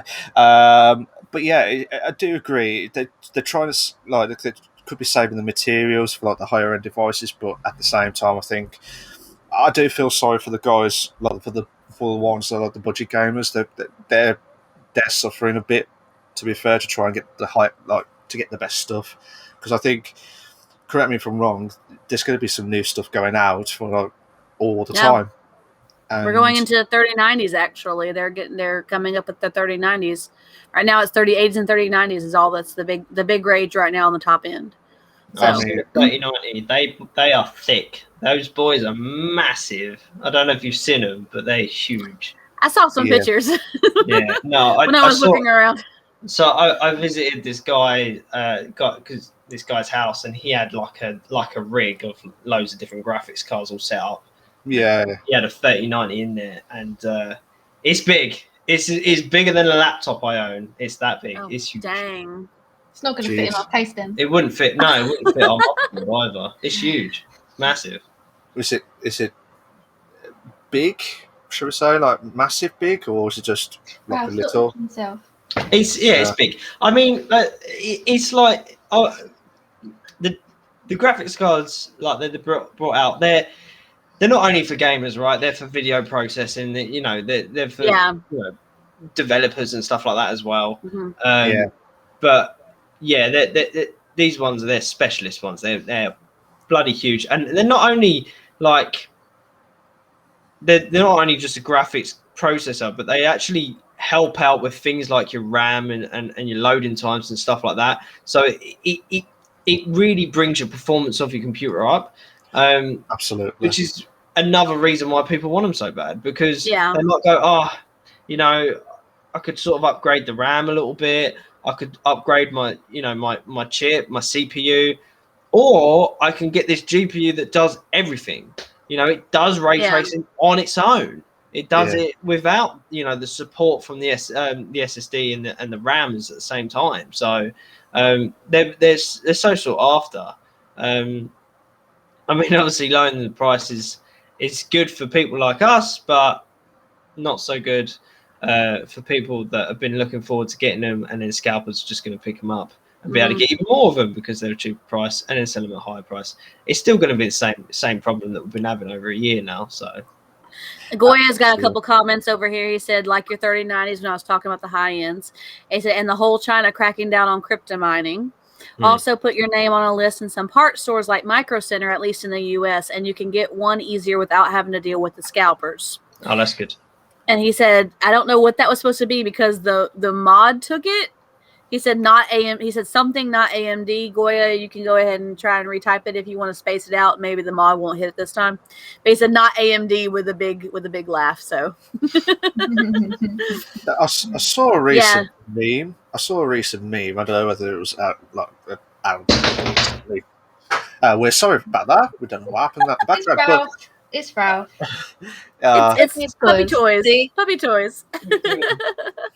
He does this all the way through my streams. He just drops things. Awesome. Wants attention, drops things. It's like the mic. just dropped Yeah. at that time. It sounded like it. Oh, fair dues. He's proud of himself, though. Yeah, so I lost what I was going to say. No, oh yeah, that was it. I mean, that was it. Back in 2013, it was like Intel was the biggest in the market over AMD, and now I feel like AMD has gone a little bit better or gone ahead of Intel, unless I'm wrong. But I just saw it on some of the news and some of the the memes and stuff. You know how us guys is like, oh. Is Intel good? Yeah, back in 2013, it's just like class, mate. Beats everyone up, beats AMD. But then AMD recently has just stepped up a gear, and as long as you get the right graphics card and all the other shizzle, shall we say, and it's just amazing PC. To be fair, and I know I'm not promoting AMD in this stream. You're not the only person who's on the AMD train. I mean, you and SB were going back and forth about this AMD thing. And I was like, eh. Oh, sorry. Sorry, trans. But anyhow, but yeah, is there any other discussions about the reason of the GPU side of things, or are you guys okay with it so far? I mean, I feel bad because, like I said, I mean, I tried to get my PC put together on a budget level, and I wound up spending. I mean, I could have, for what I spent, I could have gotten one built. Honestly, it wouldn't have had what I wanted in it. Yeah. Yeah. Okay. Go ahead. Sorry. Would you rather have it pre-built, or do you prefer it get the parts and then build it yourself? Pre-built. Pre-built. No, we picked our own parts. Yeah, but I don't want them sent to me. No. I want them to build it. No, we picked our own parts and then we got them assembled. Basically, what I did is I said, Lewis, I want a computer that's going to run The Sims 4 with all the expansion packs. Go. Nice. And then he made me a computer. That was what I did. That was perfect. That was great. And then I stopped playing Sims 4. Personally, I mean, I don't have as much computer knowledge as the boyfriend does, but I had an ex who also had computer knowledge as well, and I personally like being able to know what I want to pick for the parts, and if you buy one that's pre-built, that they say, okay, this is these features, there's going to be something that you're not going to like on it, unless they say, okay, you can pick your parts and we'll build it for you and send it to you. Then that's a little bit different. For the price that I paid personally for my desktop, I could have gotten one, sent to me and not had to build it and not had to go through the drama that was building this PC. But I was happier the fact that I had picked the pieces myself, because I had said, okay, I want this, I want this, I want this, and if I can't get this, I'll go with this instead. I liked that. I liked knowing that I had that control over what I wanted inside of my computer. So yeah, I mean, personally, that's my thing. I just like stuff that lights up. So I got a light up computer, mouse, keyboard, everything. That was my specification. Just on my wish list, I now have RGB lights and RGB 16 gig of two extra 16 no 4 8 gigabyte RGB compatible memory sticks. I thought you were swearing at the stream, just like two there. That was it. I couldn't remember what I was trying to say. I'm just like trans. This is meant to be. It's been this kind of day. That'll be it. Nah, it's all good. It's all good. Don't worry. But yeah, I think I had the similarity. I think it's the crosshair. Is it crosshair? I think it is. Yeah, the RAM. Yeah, the RAM itself. It was like 8 gig, so it's like 32 gig of it all, and it's just like, oh my god, it's just like boom, boom. It's just like the Sugar Rush with Beyond. There you go. Well, I'll say sugar free no rush. Sugar. On that. And Goya had said he was saying at, not and. He was correcting something. He said AMD has. He said the stuff Zen is a powerhouse. The Zen stuff is a powerhouse. I don't know why I had a moment there. And he said you could have just paid me to build it, and I could drive it out to you. I guess he was talking to me about my computer. He said say he has some RGB lights here if I want them. Goya, I might take you up on that. We'll see. Have to wait and see how it goes with that. And while you mentioned about the comments, Trapper is absolutely with me with AMD. train. So it says, I'm with you, Mark. Had no issues with AMD. Wicked. And Katie! Katie! Hi, Katie! Welcome to the doing? podcast. Thank you for being here. It says, hi, Mark. Sorry, I'm late, but hello. Hi, Basie. You just popped into my chat too. Hi, Basie bud. What's up? Hello, everybody. Hi, all the people. All the love to all the people. All the love on that. Yeah, He can only do it when I'm here. He can only do it when I'm here. If you guys go in his stream, it's that. little love. If you guys see him, and if you guys see him in his stream doing my all the love when I'm not there, you tell me, okay? I want to have eyes out, making sure he doesn't take my thing. That's my thing. You can only do it when I'm here. I'm peeking. See, all the love. Nah, but yeah, thanks, Trans. But yeah, Katie says, "Hey," I thought it was how you doing as well. Hey. Trapper says, "Can we get a wish list for Mark to have a damn chair?" Yeah, I do agree with that. I have a chair on my wish list. I have a chair on my wish list, a new one. I want one with that like reclines. It gets a little footrest come up. Oh, mine's like a racing style. It's like I think it's the 505. I think I haven't even looked at it, but I mean I looked at it when I put it on there, but I haven't looked at it now. But it's a gaming chair, but it's got the racing style on it, so it's got a slender frame, and it's got the back and the neck. Yeah, New chairs for everyone. Everybody gets a new chair. Yeah. You get a chair, and you get a chair. You get a chair. Everyone gets a chair. Yeah, I know. And I'm really tempted to get one, but with the space that I've got, it doesn't work, to be fair. Yeah, so it's all good stuff, but the GPU side, I mean, I do agree. I think it's just going to be a struggle for the ones that are trying to get the new PCs, and yeah, I feel like that it's going to be a long saga. Should we say it's like a long trilogy of it all? Saga. The PC saga continues. Bum, bum, bum. Yeah. You see the Star Wars scrolling up now. It'll be like dum dum dum. So, yeah. Quick before we go on to the next thing, Basie popped in. He gave me a lurk. Thank you for that lurk, Basie. All the love to you, buddy. And Goya says he needs to wear a Japanese sailor girl outfit while doing it, and it would be golden. What are you talking about? I'm not sure what you're talking about. It must have been something that you did. It might have been something he was doing in the background when I wasn't looking at him. That's possible. And Goya says, I like my chair. Got to love lumbar support and reclining. And Basis is lurking while I stream. All the love to you guys. Thank you. Yeah, I want the lumbar so bad. Because I want to lean back, but not like lean like I'm falling backwards. I'm like, sit up with good posture. Good neck support. Good lumbar. I can just see Trans just like strolling and also roll back. That'll be it. Yeah. No more trance. No more trance. Just like, we're sorry, there's no more podcasts. What's happened? Trance just went back on the chair. Just like, oh, he said the heart. I was talking about the hearts. He needs the sailor outfit.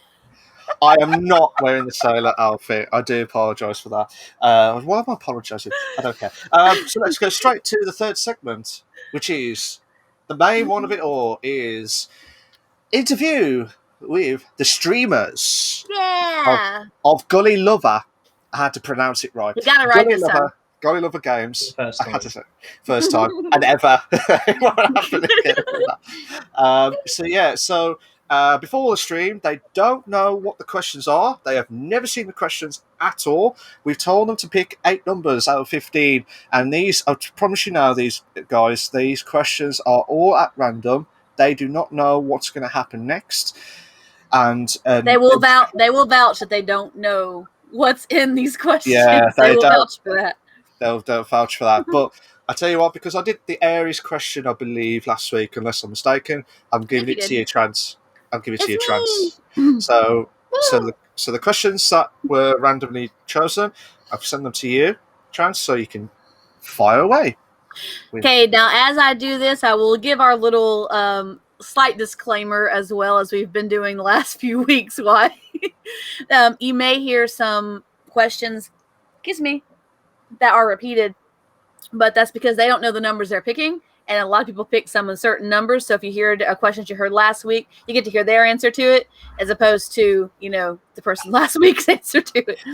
So, all right. So we're going to start with, who are some of your biggest influences in gaming and streaming? Do you want to go first? I mean, for me, I don't really follow too many individual people. I more follow outlets like IGN, you know, like Gaming Bolt, GameSpot, Games Radar, you know, from a very young age.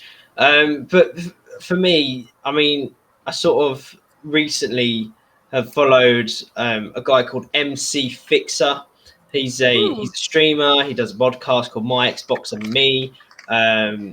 And you know, he's a Londoner, so quite close to where I am. But he's just such a down to earth guy that's trying to make a go of it, you know, in the gaming space, trying to be his own person without you know, without any big overheads from any bigger companies and stuff. And it just has real world opinions, not these journalists, you know, big write-up essay opinions, just proper real-world opinions. So he's one of the guys that I follow. I also follow the guy who made a channel called Gamer Ranks. I don't know if you've heard of it. It's quite a big channel. Yeah, I've seen Game Ranks. Yeah. So Jake Baldino, he's just a New York guy that literally just decided this is what I want to do for the rest of my life, and just took 2 years out of his life to set up this channel, and has been doing it since. He's got a podcast called Because Video Games, where he literally just sits down with his best mate and they talk about random stuff. Kind of like we do. Yeah. So, you know, those two sort of stick out to me as just real world people that just enjoy games for what they are, and they just like talking about them. And that's the sort of take that I like to do. I don't like to go, well, I mean, if you hear me talk about Halo, I go a little bit in depth, just a little bit. But you know, I just like to talk about games and just enjoy talking about them. And I don't want to be one of these big journalists that write up essays and stuff like that all about them. So those are the people I follow, and that's what I try to incorporate in my podcast and in the streams and stuff. Is just having a good time. Yeah. We like to have a good time here too. So yeah. The main streamers that I sort of watch is like, I watch a lot of like Wolfabelle. I don't know if you've seen Wolfabelle's streams. She was a really big Among Us streamer. She used to stream Among Us 7 days a week for 4 hours a day. And and she like ran lobbies with other big streamers, like Phrase Plays, and they're all massive. Look them up. But now they're sort of branching off into other games, and like Hafu, Chocobars, and now they've all switched over to Valorant, which is like why I got into Valorant, because I started watching them play it. They moved from Among Us to Valorant, and I was like, oh, I don't play Among Us anymore. I'm going to play Valorant. So streamers like that, and Britsy is one of my other favourites. She plays Sims 4, Stardew Valley, Minecraft. Yeah, and then like community games on top of that. But her community are so nice. Like literally, you go into her chat and there'll be like 70 people in a watching her, and you go in and be like, hi. She will always make a point of saying hello to everybody that's new that comes into the stream. Like she spoke to us about Ralph before, because he's our profile picture. So she was like, oh, that's a really cute dog, and like she stopped her stream to talk about our dog, and like we're just completely new random people, and I love that. And I just feel like every time I go into her channel, she always makes a point to be like, hey, how you doing?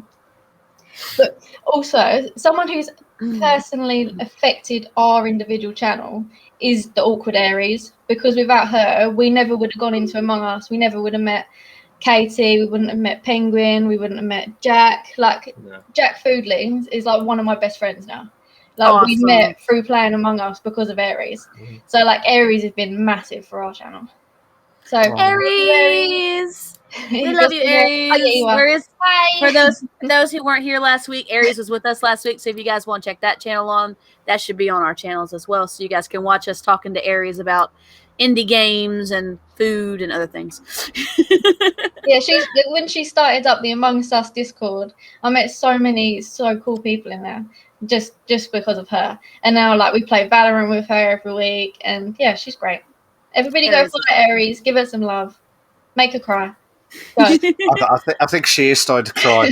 On Yeet the them chat, pigs. so. Yeet them pigs. Yeet them piggies. Whoop. Gloria says, "Yeah, I watched some of those. They are doing Rust a lot too." Oh. So The episode last week we mentioned about yeeting the pig. That will need to be watched again and again.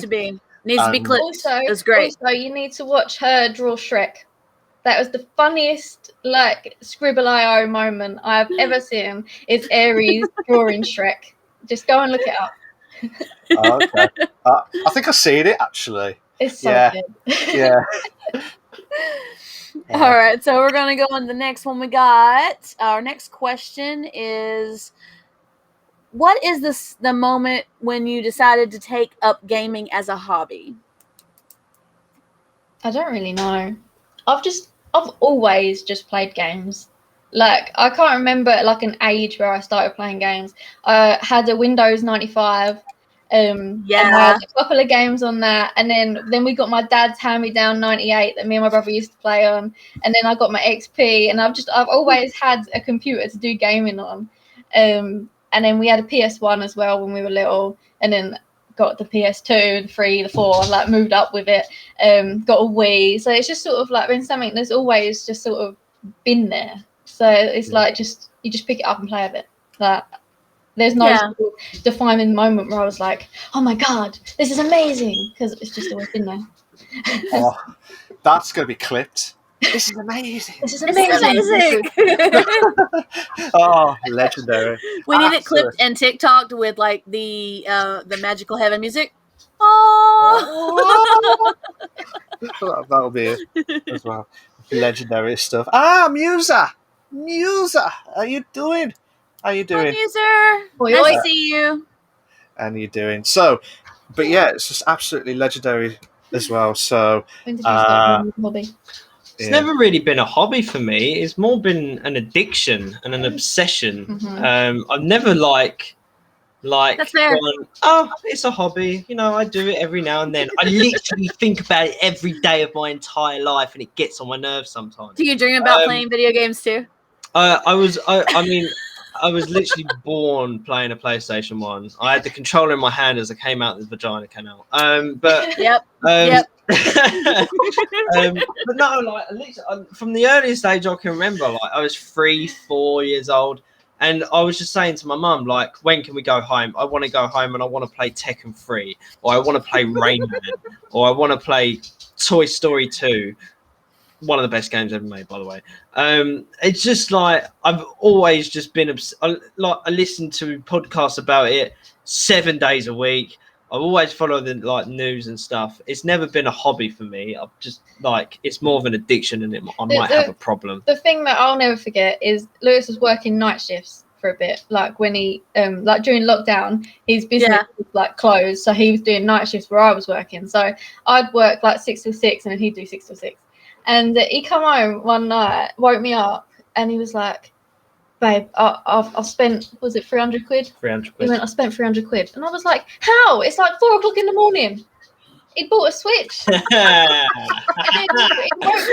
were out of stock, but not at bloody 1-2 in the morning when the stock gets refilled on Amazon. Boom! Yes! Loopholes, y'all. Oh. And so I'm just wakes you up and you're like, oh my god, what happened? The car brake? Like something. And he was like, no, I bought a Switch. That sounds about right, actually. Yeah. Yeah. Fair play.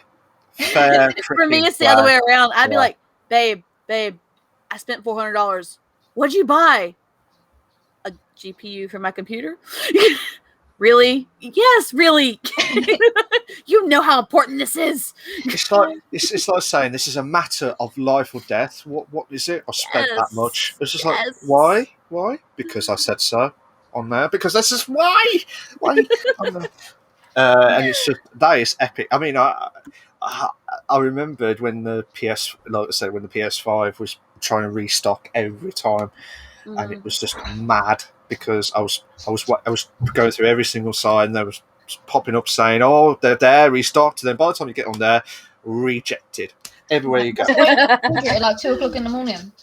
Yeah, and then funny enough, something came up saying 9 o'clock, This is coming up.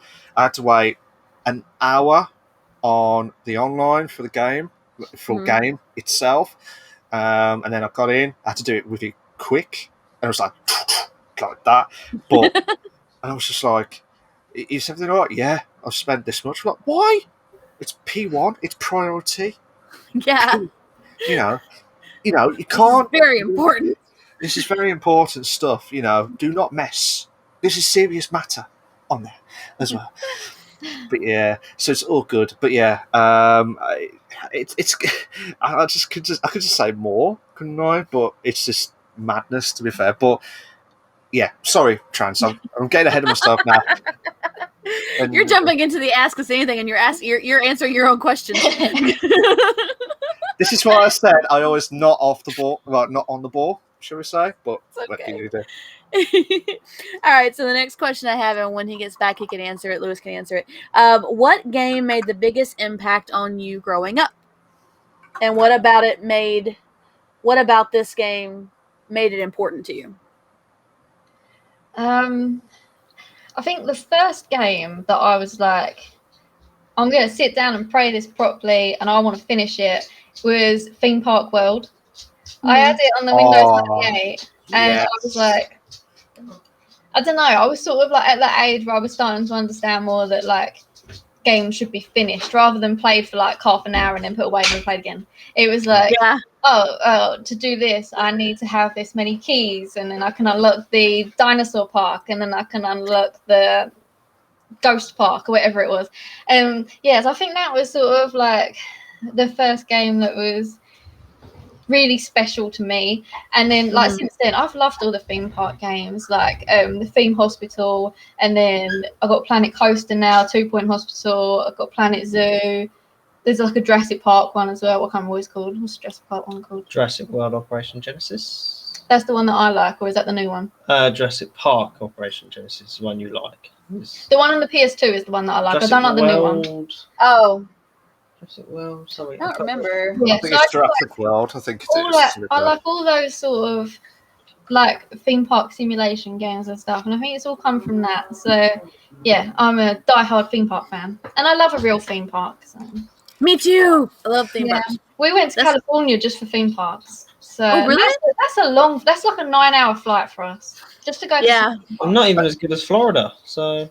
No, but we went to Six Flags. You haven't lived unless you've been to a Six Flags. You ain't been Busch Gardens. Six Flags. Busch Gardens is pretty awesome, though. I've never been.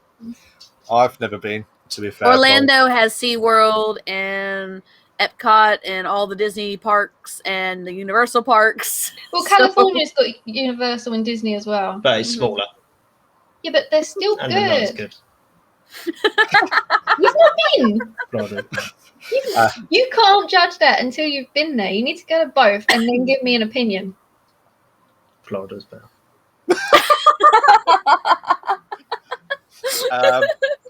I can't say anything. I haven't been to California, so I don't know. I've been to Florida. Go to both, and then we'll have this conversation again. We'll have another podcast. We swam with dolphins in Florida. Did you do that in California? No, but I did do the Walk of Fame. I saw Michael Jackson star. You could do that in like London. Yeah, but not the real one. And I went on the film set of Desperate Housewives and The Grinch in the same like 10 minutes. So you can't beat that. Nickelodeon Studios is also in Florida. Is that even still there? Mm-hmm. Oh, is it? Yeah, it's still there. So basically, I thought that shut down. Oh, I thought that as well, to be fair. But I think this is just promoting the theme parks. No, yeah. To be fair. So it's all Everybody drop the best ride in the chat, and then we will have a discussion. Since we're going to talk about theme parks, what's the best ride ever? On that? I don't know. I'm trying to remember all the rides I've been. If we're talking in England, it's a Smiler Alton Towers. People got their legs chopped off on that ride. Yeah. But then I have been on a ride in America that's decapitated 2 people. That wasn't that great though. It was just a normal ride. I love how like nonchalant you just said that. It's decapitated 2 people. Well, so it's the Batman ride at Six Flags. Love it. Right. So basically, there was a guy who lost his hat, so he climbed over one of the fences that you're not allowed to climb over, and the ride came along, kicked his head off. Yeah. And then the same thing happened to a cleaner who also climbed over the fence to clean. So it's not the ride's fault; it's just stupid Americans. No offense to the Americans. Oh no! It's okay. I understand. I mean, I get it. It could have been tourists. Yeah, and in America, I think X2 at Six Flags, my favourite. It's like a proper fast roller coaster, but you like sit on the ends, right? Like the track's through the middle, and you sort of sit here, and it spins 360 as the roller coaster goes. So, and you feel a bit dizzy afterwards, but it was amazing. Can you imagine if you was drunk at that same time and on you that would not ride? want to be drunk on that ride. You don't want to be drunk on any ride. That would not be good. Okay, what's the ride in Orlando in Universal that plays the music? Is it Rocket or something like that? Plays the music that you choose as you're going along. I don't know what it's called. I can't remember what it's called now, but that's pretty cool. Like listening to Limp Bizkit as you're climbing up. And then pretty good. I like that. No, I can say that when I was in Florida, it's been so long since I've been in like a proper theme park like recently, but I can say that when I was in Florida, the last time I lived in Florida, the one ride I probably rode the most during like a closed event thing was the Harry Potter Hogwarts Castle ride. Oh, it's Universal. So good. It's so good. Gringotts is also pretty good. Yeah. Yeah, the Gringotts Bank one's really good as well. Yeah, we did those a couple times. Yeah, That's so fun. Good. That's fun. They were awesome. They were amazing. Yeah, they were. The next level, weren't they? You know, it's just totally. Like, the way you merge into those screens and like you don't know and stuff. Oh, it's so good. Yeah, it's awesome. It was really cool. That was a blast. That was awesome. We went on that thing like 10 times at least.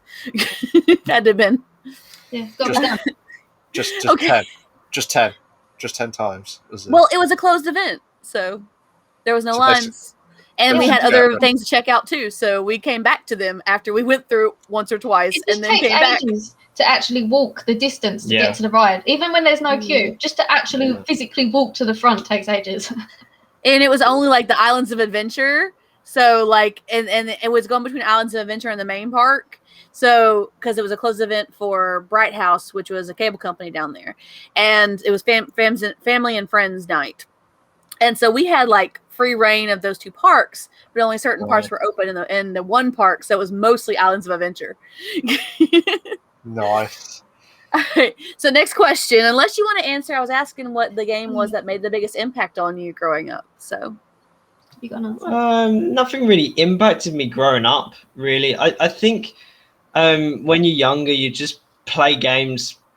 For games. You don't take away any story from it or anything like that. I think games like The Last of Us and God of War and games like that have impacted me more as an adult than they would have as a child. They wouldn't want to play those games as a child anyway. And I think there has also been some games as an adult where I'm like just thinking about it 24/7. Like I just want to go back, I just want to play it. And like just see the game for what it is and just like, you know, live in that world. Whereas as a child you're like, I like the bright colours and I do jumps. So I like Legos, so I'm going to play a Lego game. I do not do jumping. I played a lot of Need for Speed and stuff when I was younger, and because I was like, cars. I love cars, but that should be clipped as well. That needs to be clipped as well. Clip moments tonight. Yeah, there's some clip moments. There's some promotion moments as well. There's loads of things tonight, to be fair, so it's absolute bad. To be fair. But, okay, I got the fourth question for you guys. We're halfway through it. What got you into streaming? I saw you. Yeah, so basically, anyone who has seen my channel before or has ever spoke to me knows that I broke my leg in November.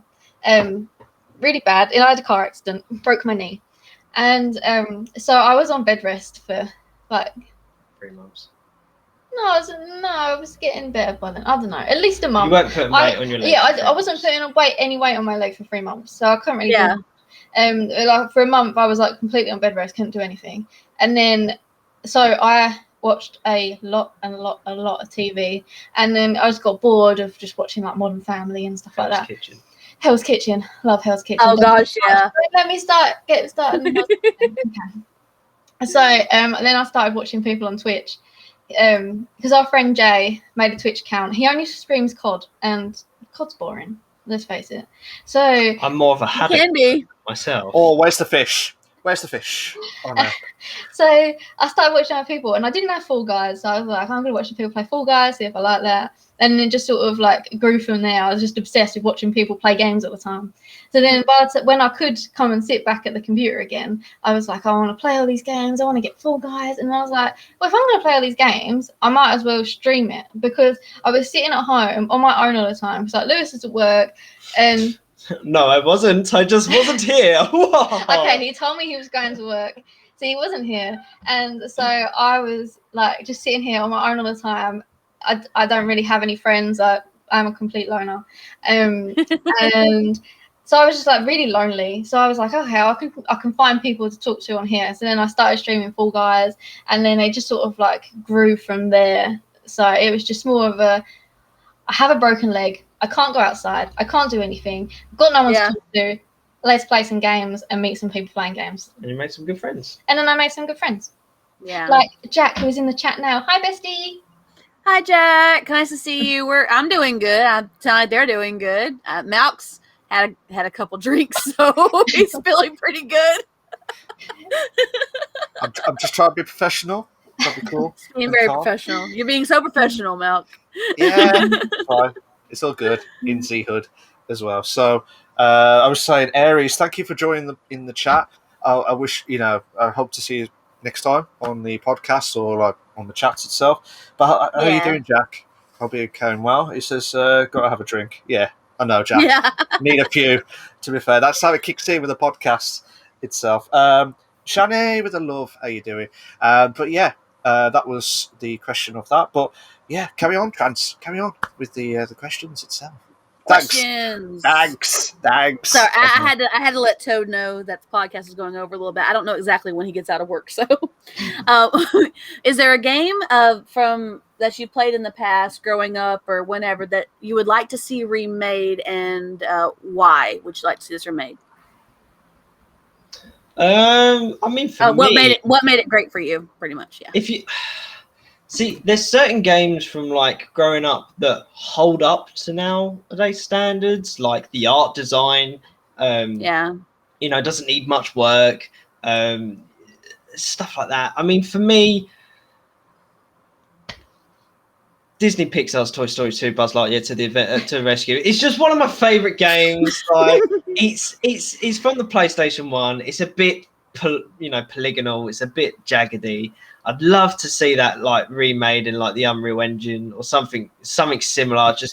It's just such, give it like the Crash Bandicoot and the Spyro treatment. That's what I would. Dude, that'd be so cool. Hi, puppy. Hi, Ralph. Are you the star of the show now? I can think of is maybe like Jack and Daxter, but I think that holds up quite well. The art design and stuff is still like looks really nice today's standards. The game controls really well with like controls from nearly 20 years ago. They're still quite modern to now. But that's the only other one I could think of really. What about you, babe?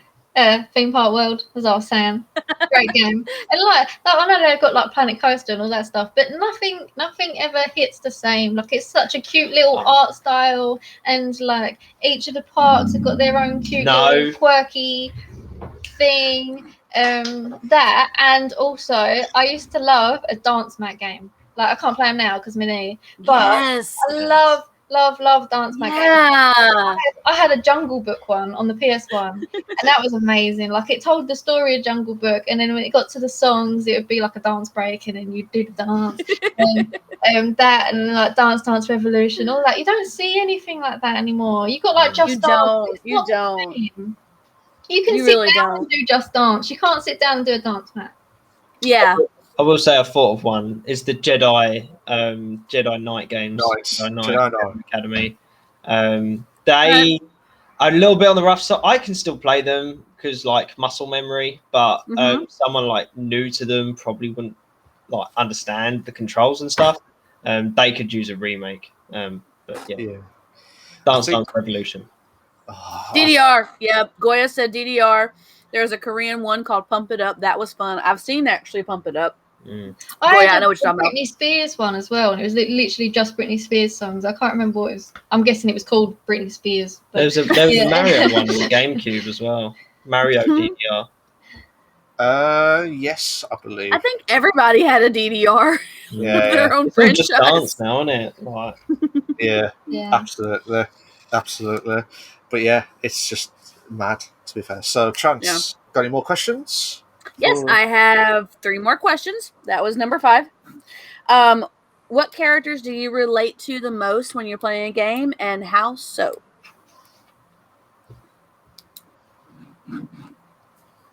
You go? What do you think on this one? I don't really ever relate to them because the sort of games that I play to disassociate with stuff that's going on. Okay. So, like when I played like Graveyard Keeper, I was playing that just to be sort of like something completely different. Like you don't see talking skulls in real life and things like that, and donkeys that are like really pissed off because you didn't give them any carrots. Like you don't see all that in real life. Like I play the games to get away from everything, so I don't really like associate or relate to anyone in it because I don't want to. I want it to be the game, and then my life. That's a completely valid question. That's a completely valid answer. I mean, if you don't, you don't. It's how it is. It's tricky because a lot of games I play are shooters. And what do you do in shooters? Mass murder. Don't really relate to that. You know, if I go missing. Don't really relate to that. I will say I've got a thing for like father figures in games, like the God of War 2018 reboot, something like The Last of Us, something like obviously like Drake in Uncharted. Well, I think not Uncharted 4 anyway. Just got a thing for father figures. The Fallout games, Fallout 3 and Fallout 4, both about fathers, weirdly. Just I don't know. Just as like, I mean, lost my stepdad when I was a bit younger and stuff like that. You just sort of look for that, didn't you? In like not only games but media as well. So like I sort of look to them to how I want to be in the future, and that is by killing loads of zombies with mass murder. Clearly, hey, that's completely okay. Yeah. Zombies have to die. Sorry, they gotta die. It's for the sake of my family. Crash Bandicoot, because every time he makes a mistake, it's whoa. That's constantly living in my brain. And when nothing's happening, he does a little dance. Yeah, he does a little dance. Got the eyebrows. It does the spin, like on one point, and also, causes mass murder. So same again. Yeah. Those turtles aren't living anymore. Oh, you break. You break a lot of stuff. I break a lot of stuff. There you go. So my answer is Crash Bandicoot. Yeah. Crash Bandicoot. Crash Bandicoot. Get me some apples, break some boxes, and try one for fruits. Yeah, one for fruits. One for fruits. Sorry. And gather some masks. Yeah, gather some masks. They'll give you some superpowers, just like, and you just shut off, and you just like superpower like a star. It's like a Mario, but like in a star mode, just like kill everyone at the same time and destroy all the boxes as well. Mass murder. Mass murder, yeah. All the explosions. Yeah. Let's not go into too much detail on that. To be fair, Goya had a comment today. I used to go to the arcade a lot to play them. Talk about the dance mat games, because I did have a mat at home. But yeah, Just Dance and Beat Saber is the go-to dance and rhythm moving games now. Beat Saber is pretty cool. Yeah. Beat Saber. I like Beat Saber. And he also said Dad of War when you were talking about God of War, Father Figures. Yeah, that's it. Creates mass murder. I like it. All right, next question we got is the second to last question. It says, "What do you look for when deciding on a new game to play?" I'd say something that I definitely don't look for is graphics and genre. Really, I sort of play anything. Like, there's nothing that I won't give a go. I won't play a platformer. Yeah. I'm with you on that, though. I'm not big on platformers either. I mean, it all depends on my mood. If I'm like in the mood, like I just want to kill a load of people, then it's something like Doom. you know, something like that. Yeah. If it's something like I want to create something, then it'd be something like Minecraft or something like Planet Coaster or something like, you know, it all depends on mood. It's never like, oh, that game looks bad, because I don't think any game necessarily looks bad. It just looks different. I mean, obviously there can be bad mechanics in the game which can let it down, but I never think, you know, I never go write something off just because of the type of game it is, you know. But I mean, everyone's different. Everyone's different. Yeah, and that's why we ask the interviews and we get different opinions on it. I love it. It's great. It's wonderful. Yeah, I like a game that has like a point to it. Like I don't just want to just play for the sake of playing stuff. Like I like like a what? Like a Planet Coaster. Yeah. No, because those have like goals to it. You got to get the keys and stuff like that. like with lemon cake, it was a goal that you wanted to make lemon cake. Like there needs to be a point to playing, because like The Sims, I used to play that all the time, but I would always have to have a goal. Like I wanted to be a celebrity, or I wanted to have a certain amount of money or something. Like I need to have a goal to work towards. But then apart from that, I don't really care as long as it's easy to control. Because I hate a game where you're just sitting there and you're like, I can't figure out what I'm supposed to be doing, where I'm supposed to be going, how I'm supposed to get there. Like I'm getting so frustrated with Portal 2. Like you I started playing it on the single player mode, and I was just sitting there going, can't do it, that's it, I'm done. And then he's had to come over and like rescue me and just like shoot a hole somewhere. But then I thought but that's puzzles. Yeah, but like I can't. My brain don't work that way, clearly. Your sort of puzzle pictures. My puzzles are like Portal, or what else have we played? Like Resident Evil's a puzzle game. Yeah. That sort of thing. Yeah. That sort of thing's alright. But yeah, I like to have a point to it, and I like to just be able to easily pick it up. And I don't want to have a game where I'm sort of like, I can't just sit there, play it for half an hour and come away. Like I want to be able to like jump in and out of it without having to be like, I've got to commit and sit here for a couple of hours if I'm going to get anything out of it. Or like Valorant, you can jump in, do a round, jump back out. So you can do the same with you guys. But then like other games, and you're like, oh well, I've got to sit here for 3 hours because I've got to finish this mission. And so I can't be dealing with that. I can't watch long films. I can't play long games. It's not me. All right, awesome. Goya goes Mario, though. I guess it was back to the first comment we made earlier. The last question I have for you guys today, and probably one of the most important for anybody who's interested in checking out your community, is describe your community in 5 sentences or less. No if you pressure. go a little over, it's okay. Yeah, no pressure. I'm just going to give you words because it's going to be easier than sentences. That works. Ooh. So we have variety. We play all different games from Valorant to Lemon Cake, Fall Guys. What else do we play? Community games, random, horror games, literally such random stuff. Like basically, you name it, we've probably played something like it. Mario. Yeah. We're unprofessional. Like we are shit at every game we play. There is not a game that we play that we're like, we're really good at this. Name a game that we have streamed that you think you're good at. Halo. You've never streamed Halo. I played it, and I drove the car off a mountain because I was following a dot that apparently is always in the middle of the screen. There is a clip on our channel of it if you don't believe me. Wow. Okay, so that's 2 words. Yeah, that's 2 words, and yeah. Okay. We're quirky. I think you can see that. Yeah. That's a good thing. That's a good thing. We're all inclusive and friendly. Everyone can come out and hang out with us. Yeah. We're not gonna turn you away because you're weird or whatever, because we're weird. Like just come and hang out with us. As long as you're not toxic. As long as you're not toxic, I will ban you. I'm not scared to ban people. Me either. Get banned.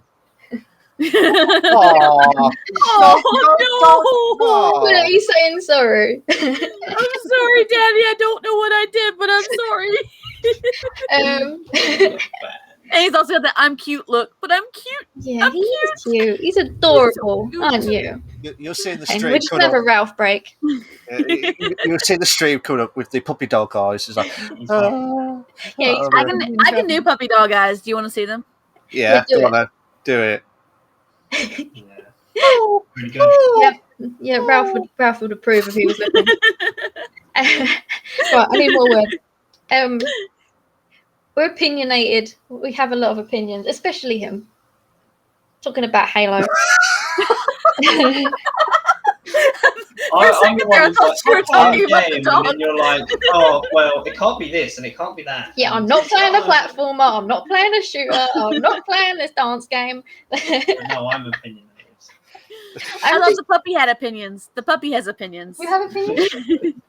He will play with anything. Anyone. My 7-month-old nephew came around the other day. Loved him. Licking his face, licking his feet, licking his bum. Loved it, didn't you? He was dressed. He was dressed, let him lick a naked baby. Right? He just was like, "Oh, what's this?" What about dogs? Okay, so yeah, basically, the main thing of our channel is we are just a Ralph fan group.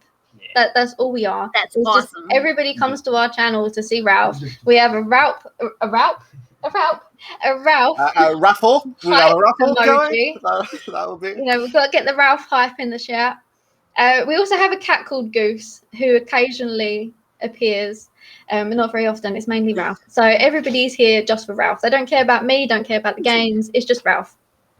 That's how it was with the loon too. When she popped her little head up, everybody was like, "Oh, look at the doggy! Look at the doggy! Look at the doggy!" And it didn't matter what I was saying; they were watching a loon. Yeah. I was like, "Okay." I just pause the game now and I full screen it, and I just move the camera to look at him, and I'm like, "There you go. Just have your Ralph 5 minutes, and then we'll go back to the game."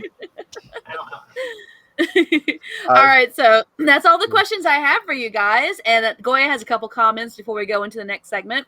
He said, when I guess we were talking about what you look for, he goes, mood. I like learning about story or new game mechanics. Like sometimes I see games that on the outside looks like something I wouldn't play, and come to find out I love it. I did that with Phoenix. Is that Phoenix or Finks Rising? That Ubisoft game. I don't know. The Immortals. Yeah. One of them. Also, friends, I try games I like because I like playing with them. And he's talking about the dot on your screen. He goes, that's called your crosshair. And he goes, so you raise a little Firkin. So cute. He is so the star. It's great. I love it. You can redeem a treat for him with 1,000 channel points in our streams. So we stop the stream and he does a high five or does paw for a treat for 1,000 channel points. Little flirkin. He said flirkin. I thought it said firkin because my screen is bad. Flirkin. You raise a little flirkin is what he said. So cute. Oh my God. Goose is a cat, a.k.a. Flirkin in the Captain Marvel. Yeah, that's it. That's the one. Yeah. There you go. And he's ginger. Yeah, Lewis surprised me with him. I got home from work and we were having dinner. We finished and he went, right, get your shoes, I'm going out. And I was like, where are we going? And he's like, I'm not telling you, just get in the car. And then we drove for like half an hour. He wouldn't tell me where we were going. And we turned up in some just random street. And I was like, we don't know anybody that lives here. Like, I was starting to get panicked. And I was like, we don't know anyone here. Why are we here? And I thought he was going to sell me or something. And then we go to the store. Did you think about it? We went to the store and she's like, she was like, oh, hi, come in. And I was just like, we don't know you. Who are you? And then we walked in and there was all these little ginger kittens everywhere. And she's like, which one do you want? And I was like, what? We're getting a cat? And then he was like, I want a ginger cat. We're going to call it Goose. And I was like, oh, are we? Oh, okay. And he had it all planned out. And he just literally just drove me there to pick the one I wanted. And here, I'm gonna surprise you with the animal that I want. Yeah, I love it. It's great. That's the best way to do it in a relationship. We was like picking them all up to see which one we wanted, and like the one that we brought home, I like picked him up and he was snuggled into me and he like fell asleep on me here. So he was like, we've got to take this one. Like I couldn't put him back down. Like as soon as he fell asleep, I was like, no, he's coming home with us. Yeah, that's so cute. Yeah. Whereas so Ralph was a bit more shopping, weren't you? We bought him on Facebook. Aww. Yeah, well, yeah, it was like a charity who finds them in Romania just like on the streets and they upload them to their Facebook page. And then you can just go on there, choose the one you want. They come and check your house out and then they basically put him on a bus and sent him here. Aww. He was a puppy ship. It was great. Yeah. There was like 50 dogs that all came over at the same time. They will get on their little bus with their passport and their immigration paperwork and then they travel over here. That's too cute. Oh my gosh, I love it. That's adorable. Stamp of authority. Like, yeah, you're through. You through, Ralph. Onto the. So cute. That's okay. Oh, bless. All right, so that's all the questions I have for you guys. And we had the wonderful little Ralph star moments. Yeah. He's very much got star power. Absolutely. Thank you, Trance. Thank you for the questions on the segment 3. We got the last one now at 2 hours and 20 Doggy minutes. passport. Of Doggy passport. That's what Goya said. So the last segment of the day is basically the Ask Us Anything. So you may want to ask me, Retro Wolf Live, or Trance, Gamer Girl, the hostess with the mostess, or Gully Lover Games at the bottom. Wait, Yeah. That'll be it. So yeah, if you've got any questions for the next 5 to 10 minutes, send them in. And if your question's in, if you're in my chat on Twitch, which is on Retro Wolf Live, we will publish it on the screen. For ones that are listening on the audio, you will have to listen to us. You'll have to listen to the audio. I'm sorry. Yeah, absolutely. I'm sorry. They'd be like, "Well, we want an interactive screen. Why?" Well, tough shit. You should have made the live show. Audio, if you're listening on audio, I'm sorry. You miss out on all the interactive stuff. You really do, and I feel bad for you. It's like, why would you do this to us? Why? But we're happy that you're listening to us in audio. Thank you. Yeah, so guys, if you're in the chat, and Trance will check her chat as well to ask us anything. Ask us anything, to be fair. I mean, if we don't get anything in the next few minutes, I will ask a question to Gully Lover Games and hear their thoughts. Or Ralph, to be fair. See what his response is as well. You can ask Ralph. We can probably show you Ralph's favourite toy. Okay, what's Ralph's favourite toy? Mr. Mallard. Go find Mr. Mallard. Favourite. This is new. Okay. Well, when we get back, I have a question from Goya. Nice. All of his toys are named. We have named them all. Yeah, we named Alloons too. I mean, even if it was like just named Duck for the duck, but she knew what it was. So yeah, it's like we go, "Where's Crocodillo?" and he goes and gets his crocodile. The crocodile. I mean, where's your duck? Where's your rabbit? And she would go get him. It was the cutest thing. Are you going to show it off? Did you get your toy? It just chucks. Yeah. That's Mr. Mallard. He's a little duck, and he squeaks. That's the best part. We haven't had to do squeaker surgery on him yet. No, he's quite new. Is it tough? That's good. Yeah, it's one of the tough ones, like the indestructible ones, apparently. Nice. Yeah. Goya has a question. He said, for Gulliver Games, how did the puppers and Flurkin interact with each other? Are they nice or ignore each other, or are they arch enemies? It depends on the day. Sometimes they'll be lovely. Like I've done streams before where I've been sitting here and the cat's been sitting on this chair and then Ralph's been sitting behind me and they're all just like chilling. Earlier on, the cat was like, the cat was up there and the dog was just sitting here watching him, absolutely happy as Larry. But then other times they're like, no, what are you doing? Get away from me. So it really does depend on what mood they're in. But 9 times out of 10, they're all right. The cat gets a bit jumpy, so it'll chase him, but they're normally fine. The dog just really likes cat poo, so we have to always race him to the litter tray if the cat's been down there. That's our main problem. Oh, gosh. It's like, if you know the cat's gone in there, you need to run, because otherwise the dog will eat it. Oh, wow. Well, that put me off drinking for a bit. Well, it's true. This is the problems you have to deal with when you have a cat and a dog. The dog will eat the cat poo. She's right. She's 100% right. Oh. I've had houses with multiple animals, and yeah, she's 100% right. Oh, Duck Kitty. Hi, Goose. You're so cute. You're so cute with your little socks. Oh my gosh. Oh, we're giving kisses. We're being sweet. I love it. Good boy. You're the goodest. The goodest little Ralph. So adorable. Yeah. Bless. I'll tell you what. I'm just speechless because it's just absolutely amazing tonight. To be fair, I'm It's all gonna. Ralph. It's just all Ralph. It's just all about the Ralph. It's all about the Ralph as well. So, I've got a question actually from you guys actually. I know you guys like to play like the old retro games and like back in the day, like the Windows and all the other stuff. What was the first game that you two ever played, like a battle, like a two player game? What, together? Or Yeah. What game did we first play together? I have no idea. We've been together like nearly 6 years. So I don't know. I mean, we bought the Wii U quite soon after we got together. We played a lot of Mario Kart And Sonic Racing. and Sonic Racing. My favourite game that we played together is Overcooked 2, but somebody else doesn't like it. I have seen you do like an intro before you start the streams or do a break, and I'll see what happened with the fire in the icicle Oh my god! situation. And I'm the same. To be fair, if Shani's still here, the first time we ever did it, I said the rice, and then it was like.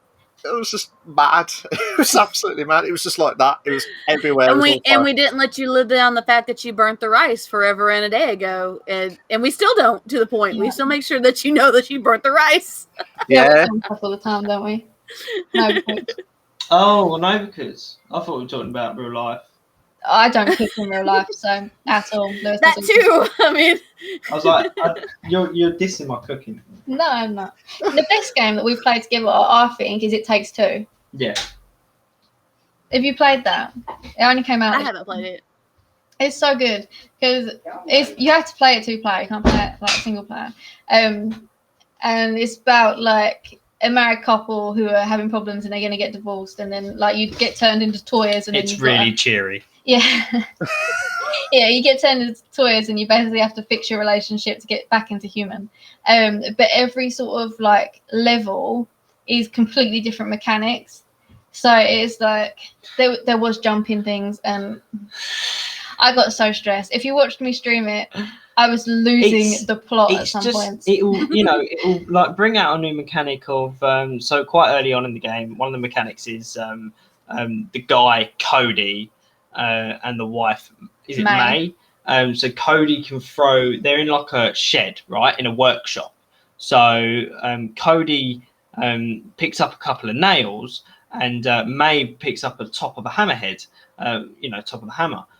So what Cody has to do, he has to throw the nails at like a chipboard, while May has to jump and swing from the nails onto different platforms. So then obviously like Cody can't get there. So then he like retracts the nails and then has to sort of dot them out so that May can do platforming sections off of them. And it's all about, cooperative, because you can't do it single player. There's no way of doing it. Yeah, you have to communicate. Yeah. So it's all about communication and we were just screaming at each other at one point. He's like, "It's not that hard." And I'm like, "It bloody is, you do it." So hard. Oh, Goya said overcooked kills friendships. Yeah. And he said that you were talking about It Takes Two. He said it's on Game Pass. Only one person needs the game. So yeah, it's quite good that way. So you can just you can play with whoever you want. Yep, it's really good. As long as you've got friends. Yeah. Trying to think of any others. It goes on for quite a bit as well. Yeah, it was like a 10 decent hours. length game. Yeah. Mm-hmm. Would you ever Awesome. Would you ever see a sequel to it? I think so. The studio that made them made It Takes It Takes Three. Yeah. It Takes Three. No, they made it A Way Out. We played that. So that's co-op only, as well. Yeah. So I think that like they've found their niche, and I think they'll do something similar, but I don't think it'll be like It Takes Four. Yeah. That's being possible. It won't like. I don't know. It depends on what you got to do for each player. Yeah. Oh my god, I'm really into watching people on YouTube at the moment, like mod games. and I was watching someone that modded It Takes Two, and they made the family out of Bob's Burgers. I was dying. It was hilarious, and they were just like wandering around, just like Bob's Burger people. Oh, I couldn't control myself. Goya said It Takes Four is too much. Backpack from Dora the Explorer as well, so it's so cute. Just as you mentioned about the mods, I know you guys did some streaming on Resident Evil. They did a Simpsons one recently, or Family Guy. I can't remember. Was it Family Guy or Simpsons? I can't remember. I've seen a Simpsons one. Yeah, and I was like, yes, and then you just realised, oh shit, these are not good. The worst mod I've seen. Well, it's not worst mod. Someone did Thomas the Tank Engine as the big. I can't remember the Lady bad D. guy. Yeah, and it was just like, I'm gonna chew you afterwards on there. That was bad. I know. They're so good. I love modding. I couldn't mod my games because I don't know what I'm doing. I just love watching people's YouTube content of modded games. It's great. Modded games can be fun. They can be lots of fun. They give a whole nother like dynamic to a game. They really do. I used to mod 360 saves. You could extract the save out of your Xbox 360 and change all the inventory and stuff in your save. That's quite cool. Okay. Goya goes, I love modding, and he said earlier, It Takes Four is too much. We kind of were talking over each other. I wasn't trying to talk over you, so it kind of cut out on my end, so I didn't know they were still talking. But yeah, he said I love modding, so. Yeah, modding's great. It just gives a whole new life to the game. Yeah, I'll tell you what, if you like to mod, what would you like to see in a current game that you want to see modded next? Ghost of Tsushima Star Wars mod. Really? Yeah, because that 100%. Combat is perfect for a Star Wars game. You can, you know, as a samurai, you can take dudes out in like 1 hit, 2 hits. You can deflect arrows. So it's just a Star Wars game with a samurai skin on it, because guess what? In Star Wars, you deflect blaster fire and you can take guys out in 1 hit. It's perfect for a Star Wars game. Nice. Goya is 100% on board with that. He goes, yes. See, yes. He knows. You'll see him. Bow down to that answer. That was fantastic as well. So, one more from me. Your top 5 streamers that you've ever met. Well, not met, but you know what I mean, that you've seen, to be fair. What's your top 5 streamers that you watched or recommend, as always? I know you said it briefly, but I want to hear it in more. I already named like 6 people that I like. Well, she did too, technically. I'm saying 5. So who's the top 5? I know I'm a harsh bastard. Sorry, but this is just the honest truth. God's honest truth with that. I quite like I said, MC Fixer. I like Atomic Yin. He's quite entertaining. Yeah, he's always doing community nights and stuff. He's very good. I'm gonna look through the people that I am following while you talk. So I like them. I like a new channel I've just started following called Very Average Gameplay, or VAG for short. Nice. Just 2 English guys, usually playing community games. They're quite fun. Who else do I like to watch? I mean, I don't want to list our friends because then we're playing favourites. Do you know what I mean? Yeah, you guys don't get shout out. Well, you know, if your friends are in your top 5. Yeah. Well, nope, they're not. They've all been demoted. Yeah. Oh no! Why? Kadikarus, we like to watch his streams. Like Kadikarus. It depends on what he's playing. Nicky Fox. We quite like Nicky Fox. Yeah, as well. he interacts with chat all the time. It's Nicky Fox 101 actually. But yeah, he's quite interactive. He wears wigs and stuff on his stream if you redeem them. That's quite funny. Someone that I really like is the One Manny. And he plays different games. He's been playing The Walking Dead, the Telltale game, and Mario Kart and stuff like that. But he streams as a dog. A dog, yeah. I was just about to ask that. Yeah. That was amazing how he did it, but it's so funny. When he plays The Walking Dead, he doesn't talk to chat or anything. He turns that all off. He literally just plays the game. And his facial expressions, I'm crying like every time I watch it, because it'll just be like sitting there, and the dog will just be like normal, and all of a sudden it just go whoop. He's great. I love him so much. He's amazing. Who's the guy that plays Fall Guys all the time? The guy who's got the world record. Kawaii Neku Waifu. Yeah. He's an Australian guy who's got the world record for the most wins on Fall Guys, and he streams every day for like 7-8 hours, and he just plays Fall Guys. So if you like Fall Guys but you're not good at it, and you want to see someone who's good at it, he gives like tips on like what he says like there's one level, I can't remember what it's, ski something.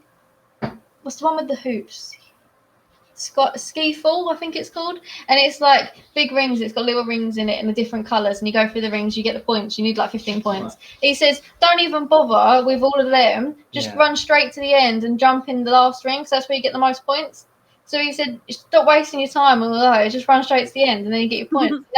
Following that advice is the only way I have ever completed that particular thing. Like, he's really good. He's one of the first people I ever followed as well.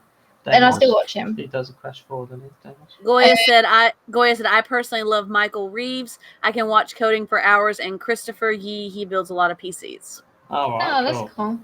I watched Damosk as well, who's got the world record for the fastest speed run of Crash Bandicoot 4. Wow. So yeah, he I don't know if he's been streaming recently, but he was literally streaming every single day, just trying to beat his record, because he had the record and wanted to beat it. So then he beat it. And yeah, it was really cool when he did, because he like posted it all over Twitter, and I was there at the time when he beat it. So I was like, it's amazing. Yay! I love those moments, because you're just like a monumental historical stuff as well.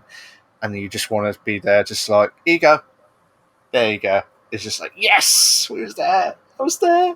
Oh, I was there. It was so exciting. His chat just went like mental. There was like a massive hype train, and like there was someone that gifted like 100 subs because he was like so proud of him. It was crazy. Wow. That's mad. That is absolutely. It's like, who has the money to gift that amount of subs? I can't even sub to all the people I want to sub to, let alone gifting subs. I'm with you too, but there are people that do it. Even in a couple of my other friends' streams, that there's people that'll just pop in, literally drop in for like a few minutes, drop 50 gift subs, and leave. That's all they do. Yeah, they just drop gift subs. A friend of ours does that. Mm-hmm. He's come into our stream a couple of times and just like gifted like 10 subs or something. And I was like, stop doing it. And he goes, oh, well, otherwise I'll just click on random COD streamers and send them a couple of gift subs. And I'm like, why? Like, you don't speak to these people. Why? Why are you doing that? Stop wasting your money. Just give me your money. It's like that Family Guy moment with Stewie and Brian, like, give me your money, man. Where's your money, man? That's it. I'm just going to mug him next time I see him. Like, waste your money otherwise. Got money? You got money? That's another Family Guy reference. Where's my money? Where's my money? Are there any Twitch references? Our prices have never been lower. But look up. Oh, I knew that was coming. That's my bit alert. Don't shout though, it's late. Okay. It is late for you guys. It is pretty late for y'all. I don't care. Next door have parties all the time, and they're inconsiderate. There. I lived in places like that. Not now, but I did. Yeah. But have you got any other questions, Trans, before we stop the podcast itself? Goya goes, well, have you heard of Prime Gaming? You can sub to one of your favorite streamers each month, plus free games and in-game items every month. Plugging that Prime Gaming. Good job, Goya. This podcast is brought to you by Prime Gaming. And Beyond exactly. Yeah. But I don't have any other questions, no. No worries. At 2 hours and 40 minutes, the longest ever podcast, I believe. I think it's the longest podcast. Told you, 3 hours next week. Well, you had two people to interview. So. This is true. It was 2 instead of the 1. That's true. It's a bulk office, I buy one, you get one free on that one, to be fair. So, but I'd like to say I love thank it. you I'd like to say thank you to Gully Lover Games for their amazing time with the podcast. Have you guys enjoyed it today? No. No, I knew that was. No. I was expecting. Damn. But Ralph didn't enjoy Damn. it either. Look, he's taking himself off the bed. He's No, got bored here. putting them down. It's just Yeah, rejected, absolute rejected with that. To be fair, so but have you guys enjoyed it though? That's the main Yeah. thing. Yes. That's good. Would you do it again in the near future? Not for 2.5 hours, no. No, I'll try to eliminate it to like 2. We've been trying to get it down to 2 hours. I promise we have. 2 hours and less is the marker. We get on tangents and it just goes off the rails every time. I mean, I love it. I love us talking with our friends. It's awesome. But we really are trying to get it under the 2 mark.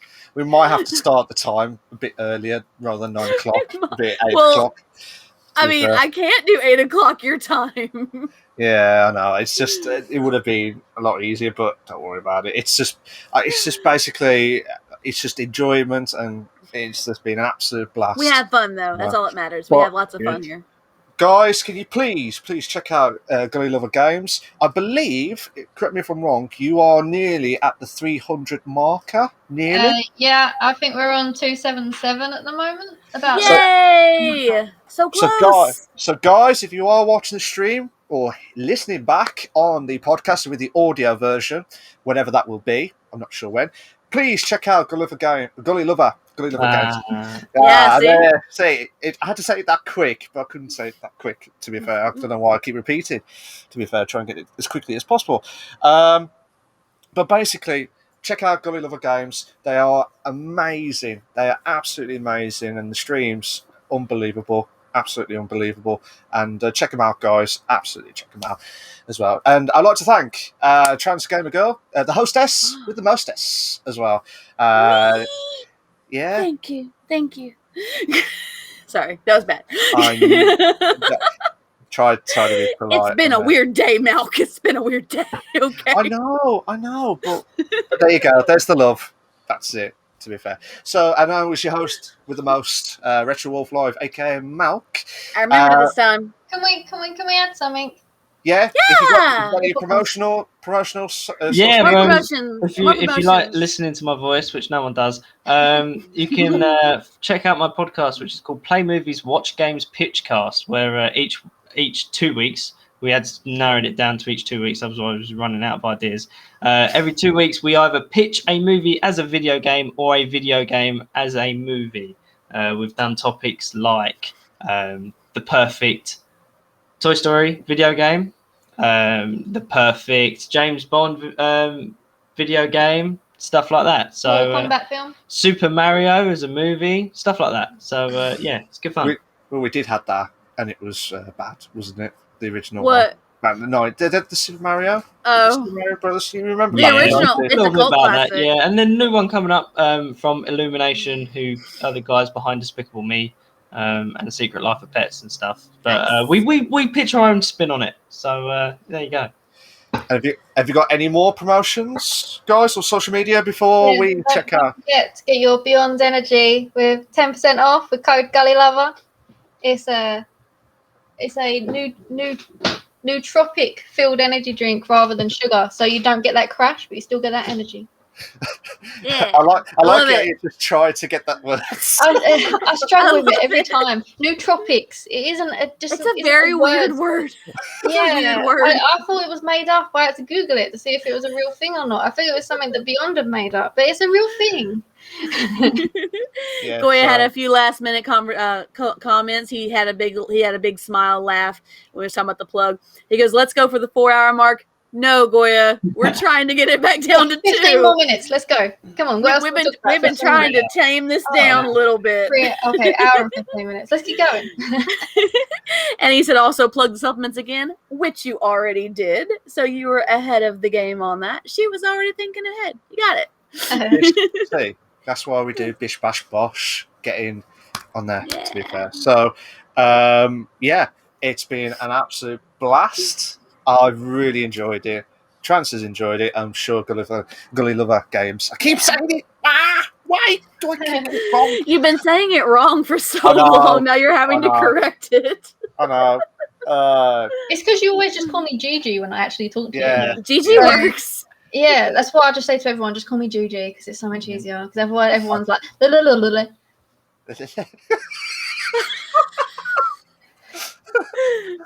That's going to be Another clipped. clip Another moment. I'll tell you what, cheers for that, guys. We are going to be shooting off now, and I'll tell you what, we are going to be for episode 7 next week. Who is it next week, Travis? Next week we have USMC Vet 2016. He is somebody I've known since we call it down here, knee high to a grasshopper. We grew up together, and he is starting to stream now. He just reached affiliate level. He sent me the screenshot of the email, and we're going to talk to him about that. And I'll make sure I update the panels with the discussions that we'll have, hopefully by Wednesday, as provided that Trance remembers to update the panels this week. So, yeah, because I've been slacking, y'all. It's been a crazy week. I'm sorry. No yes. comments. No comments. Thanks, Jack. He was so excited. He's been working on it. He's been grinding on it. He's been on that grind. Every night he's on. He really is. So brilliant stuff. Anyway, cheers for that, guys. Please check out GG. That's all I'm going to say. Check out GG from now. They do absolutely much. And then do the dance moves on the screen itself. But cheers for that, guys. We're going to stop now. Episode 7 will start at 9 p.m. and will finish in under 2 hours' time. If not, that's the goal. It won't. That's the goal. It won't. Spoiler alert, it won't. We're trying. It'll be 4 hours, 9 hour look, to be fair. Right. Cheers for that, guys. I'm going to stop the stream. Take care of yourselves, and see you next week. Ta-ra, bye, guys. Bye. Bye.